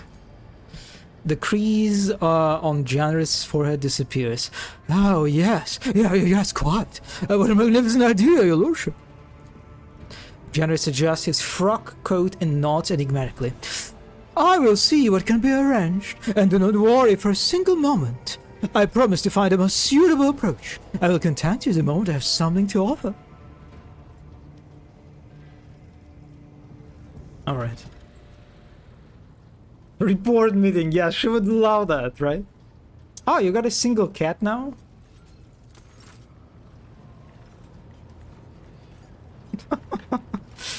I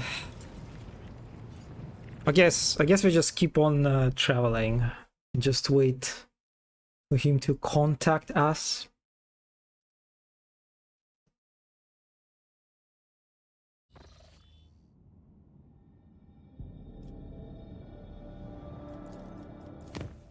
Oh, cutscene immediately.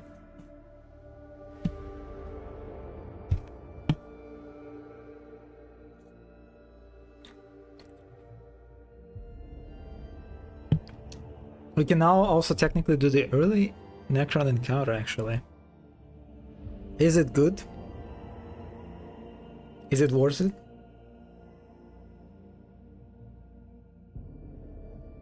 Yes?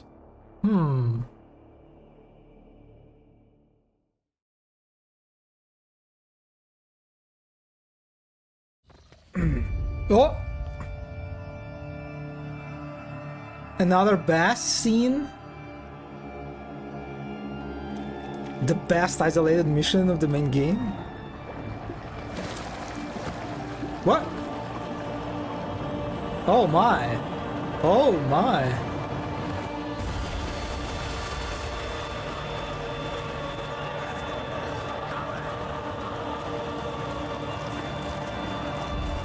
Damn, okay. Alright. What? What is this? Wait, what? What was that? What was that UI? I've never seen that before. Sorbeck, how could you let it happen? An assassination attempt upon the rogue trader in his own chambers, right under the noses of your enforcers. A fierce growl rumbles deep in Abelard's throat. The Master's arms radiates green fury. Her eyes are dark, her lips pursed. With a practiced hand, she removes the maul from her belt and offers it to you. An unforgivable error. I accept full responsibility, ask for due punishment.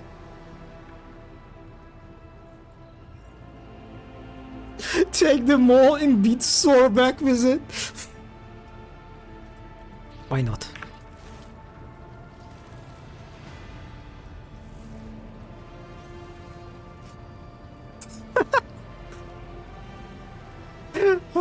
Beautiful, beautiful cutscenes. Sorbeck clenches her teeth through every one of your blows. Not a single sound escapes her throat, and not even when the maul's steel head breaks her nose and splits open her lips. After her finish, she receives her weapon back in bows, all the while maintaining the same impeccable bearing. Thank you, Lord Captain. Requesting permission to report. All adjacent decks have been isolated. We have begun our search for the culprit and have set up investigation headquarters on the officer's deck. The substance has been analyzed and confirmed to the blood containing traces of major mutations. While it poses no risk of infection to your lordship, the very presence of such genetic aberration on board is a serious threat to the safety of the ship and must be addressed promptly. Once word of this gets out, many among the crew will surely see it as a brazen challenge to your status as a rogue trader. What genetic aberration? The heresy of mutation. Mutants are vicious beasts who show only ruin and death. They are devoid of all humanity, and the vile blood that runs through their veins feeds their unclean thoughts and urges. Numerous accounts speak of entire colonies falling prey to bloody uprisings staged by these creatures, all because their governors were too squeamish to order genetic purges. I wonder if this is the Gene Stealer cult. Because I know that we will fight Gene Stealer cult, right? That will be like one of the villains in this DLC. Ah, you don't say. I wonder why we don't consider human and exterminate by the thousands would think to revolt. Ah, what a crazy mystery. Oh my god, Idira. Alas, the Imperium's enemies are not limited only to those within its midst. Mutants can become considerable threats, especially when given the chance to organize. Ah, the heretics have revealed themselves and are eager to fight. Let them fight we shall. Let the vessel be purged of their filth. Right? Right? It's, you know, the mutants on our deck. I wonder, who could it be?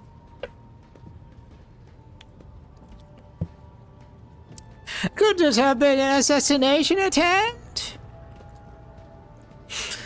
They would have filled the bath with acid or poison instead. There are easier ways to kill someone than drowning them in blood, as foul that blood may be. And so, what do you intend to do next? As one, every enforcer present gets on their knees. Lord Captain, this incident has cast a shadow on honor. We only ask for one thing, a chance to absolve ourselves of our guilt. Allow me to head to the officer's deck at once so that I may lead the investigation personally. Lord Captain, on a previous occasion, it was your intervention that resolved a matter that my own rigidity had only succeeded in making worse. With all due respect to Mistress Sorbeck, perhaps she would benefit from your fresh perspective. Oh my god, Abelard.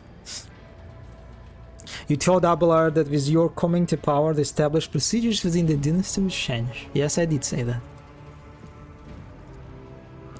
Seneschal, do you think so little of me that you would rob me of a chance to defend my honor?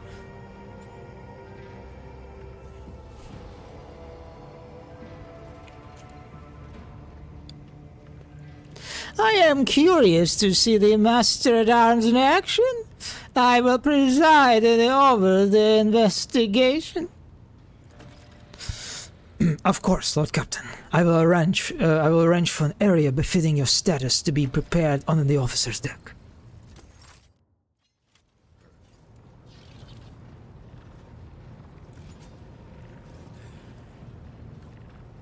Okay. I guess this is like the new area that is available now on the ship.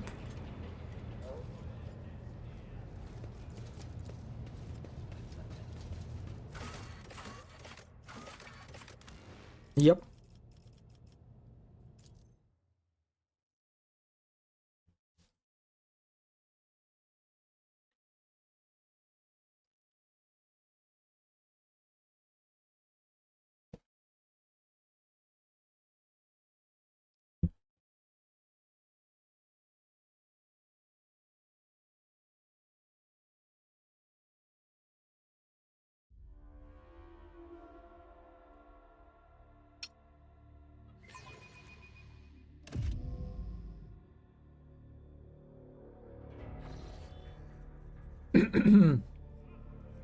Oh, this is new area. Sorbeck barks at the officers gathered before you. His lordship, the rogue trader, has seen fit to honor us with his presence in order to monitor the course of the investigation. You are expected to perform your duties immaculately and report your every step to me. Should any of your actions bring shame to the enforcers, you will answer to me personally. Lord Captain, the 3 officers before you have been tasked with conducting the investigation. The first, Captain Klein, is a veteran with a record of quilled uprisings of mutant abominations in the colonies. Captain Ginevri is young, but she has already preempted several mutinies among the ship's rebel. Lastly, there is a Captain Hrotko. His interrogation skills deserve credit, and he knows how to instill fear and respect firmly in the midst of the riffraff. You notice the enforcers exchange a few astounded glances and throw their shoulders back. Apparently they are not used to standing so close to figures as renowned as you. Your illustrious glory made you famous far beyond the bounds of your home system. Okay. After carefully assessing the officers' bearing and their uniforms, Abelard nodded with satisfaction. Their drilling is good. Their service records are excellent. Let's see how they perform in the field. So, I cannot help but notice all the looks of aim. Is my presence going to distract you from your duties? On the contrary, your lordship, your presence inspires. Captain Generi's cheeks redden. Your lordship, I hope you do not take this as insolence, but I'm a great admirer of yours. I've read the fictionalized account of your deeds many times. Fictionalized accounts? Do you think there are fanfics of Rogue Trader Tav? You know? Do people ship Tav with maybe with some other character? Okay, sorry. There should be, right? Oh, so they're right stories about me, do they? Oh. Of course, I have right. Wait, what? I have it right here. She offers you a word tome with a somewhat embellished portrait of you in the cover. Leave your signature on the end sheet. May it remind you of this meeting? She never accepts the tome gingerly, as if it were a relic touched by the Emperor himself. Sorbek's murderous glare silences Ginevra's frantic expression of gratitude. Does it take care of the pleasantries? Then let us return to the attempt on the Lord Captain's life. God, this is... I love this. I love this. Someone also drew an Imura spin-up, by the way. Things are happening. The I need to check it out later.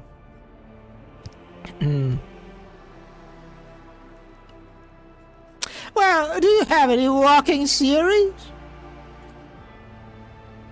The mutants are plotting. Klein speaks in disgust. They have been breeding like wood rats, so they're getting cocky. But I wanted to infect your lordship with that plague. It was an attempt. It wasn't an attempt on the Lord Captain's life. It was a threat. The rebels are planning a revolt, so they're trying to terrorize us. Soon you will drown in blood. Insurgents pride themselves on such metaphors. Meanwhile, Captain Hrotko is convinced that it was the work of Voidwell's surviving cultists. However, I believe this to be a warning rather than a threat. What we need to establish is who's trying to warn us and what. Interesting hypothesis, but I doubt it is that simple. Mistress Sorbek, grant me access to the investigative files. I have my own thoughts on what is going on here. Wait, I forgot. Is Henrix like a part of Ordo, what is it, Xenos? Right, wait, right? Kalkazar is Ordo Xenos, right? Because he's the Necron kind of endure. Okay. So he must have some knowledge about Tyranids, right? Yeah. The Master at Arms nods coldly. Of course, Master Interrogator. So, what are your findings thus far? They have discovered the worker's corpse, mutilated and desiccated. We are still looking into the man's identity and position, but the chirurgeon's report has confirmed that among all the blood that was pumped into the gas chamber, the blood-carrying mutations was indeed his. The workers from the nearby decks have all been checked for genetic aberration, but the mutations identified are all within the norm for laboring in masses. They are being rounded up for interrogation as we speak. Even taking into account the neighboring decks only, that constitutes hundreds of people, how do you plan to question them all? Our interrogation techniques are broad and varied. However, nothing loosens the tongue like corporal punishment. Beatings, mutilations, torture, public executions. Sorbak almost purrs Achilles' ways of making people suffer. When combined with psychological pressure, such methods work wonders. Marjay drops his bored expression and tilts his head to the side, looking at Sorbak. This one is intriguing, Tav. Lend her to me to play with after you have dealt with your wounded pride. It seems we have some common ground to explore. No! Are we going to be put on a cock chair or something? He has a very strong reaction to the one encounter in the main game. God, having your jeans still cold on your ship. Yeah, right? I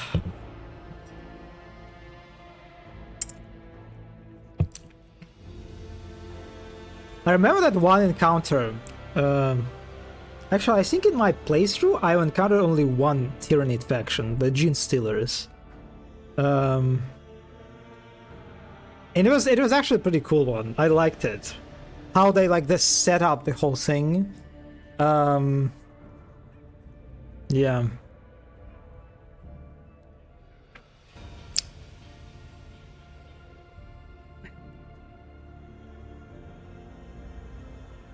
A fine approach. I approve.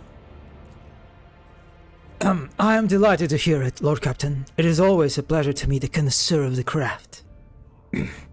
Wait a second. You can romance her, right? Oh my god, it's all just, it's so...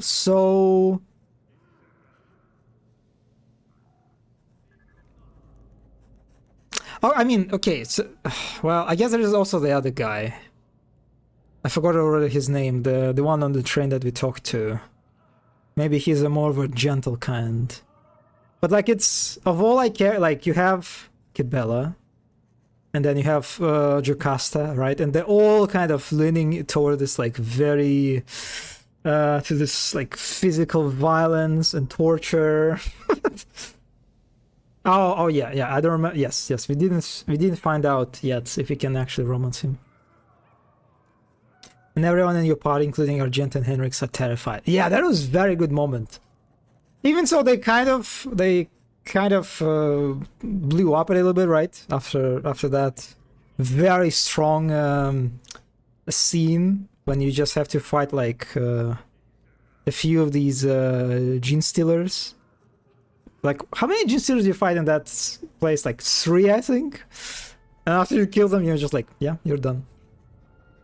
There already is one fake for the train guy? Oh my god, oh. I mean, actually, I'm not surprised. I am not surprised at all that someone would be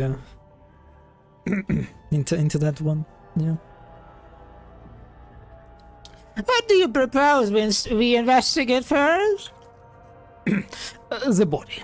Once we have ascertained the dead man's identity, we will be able to locate his associates and narrow down the number of suspects. Captain Klein is in charge of examining the corpse. Yes, your lordship. I'm almost done with my report. As soon as it's ready, I'll deliver it to you. Then let us begin. While we wait for Klein to report back, please enjoy the refreshments that have been prepared for you, Lord Captain. Look at this. Look at this. The sushi, everything is here nice.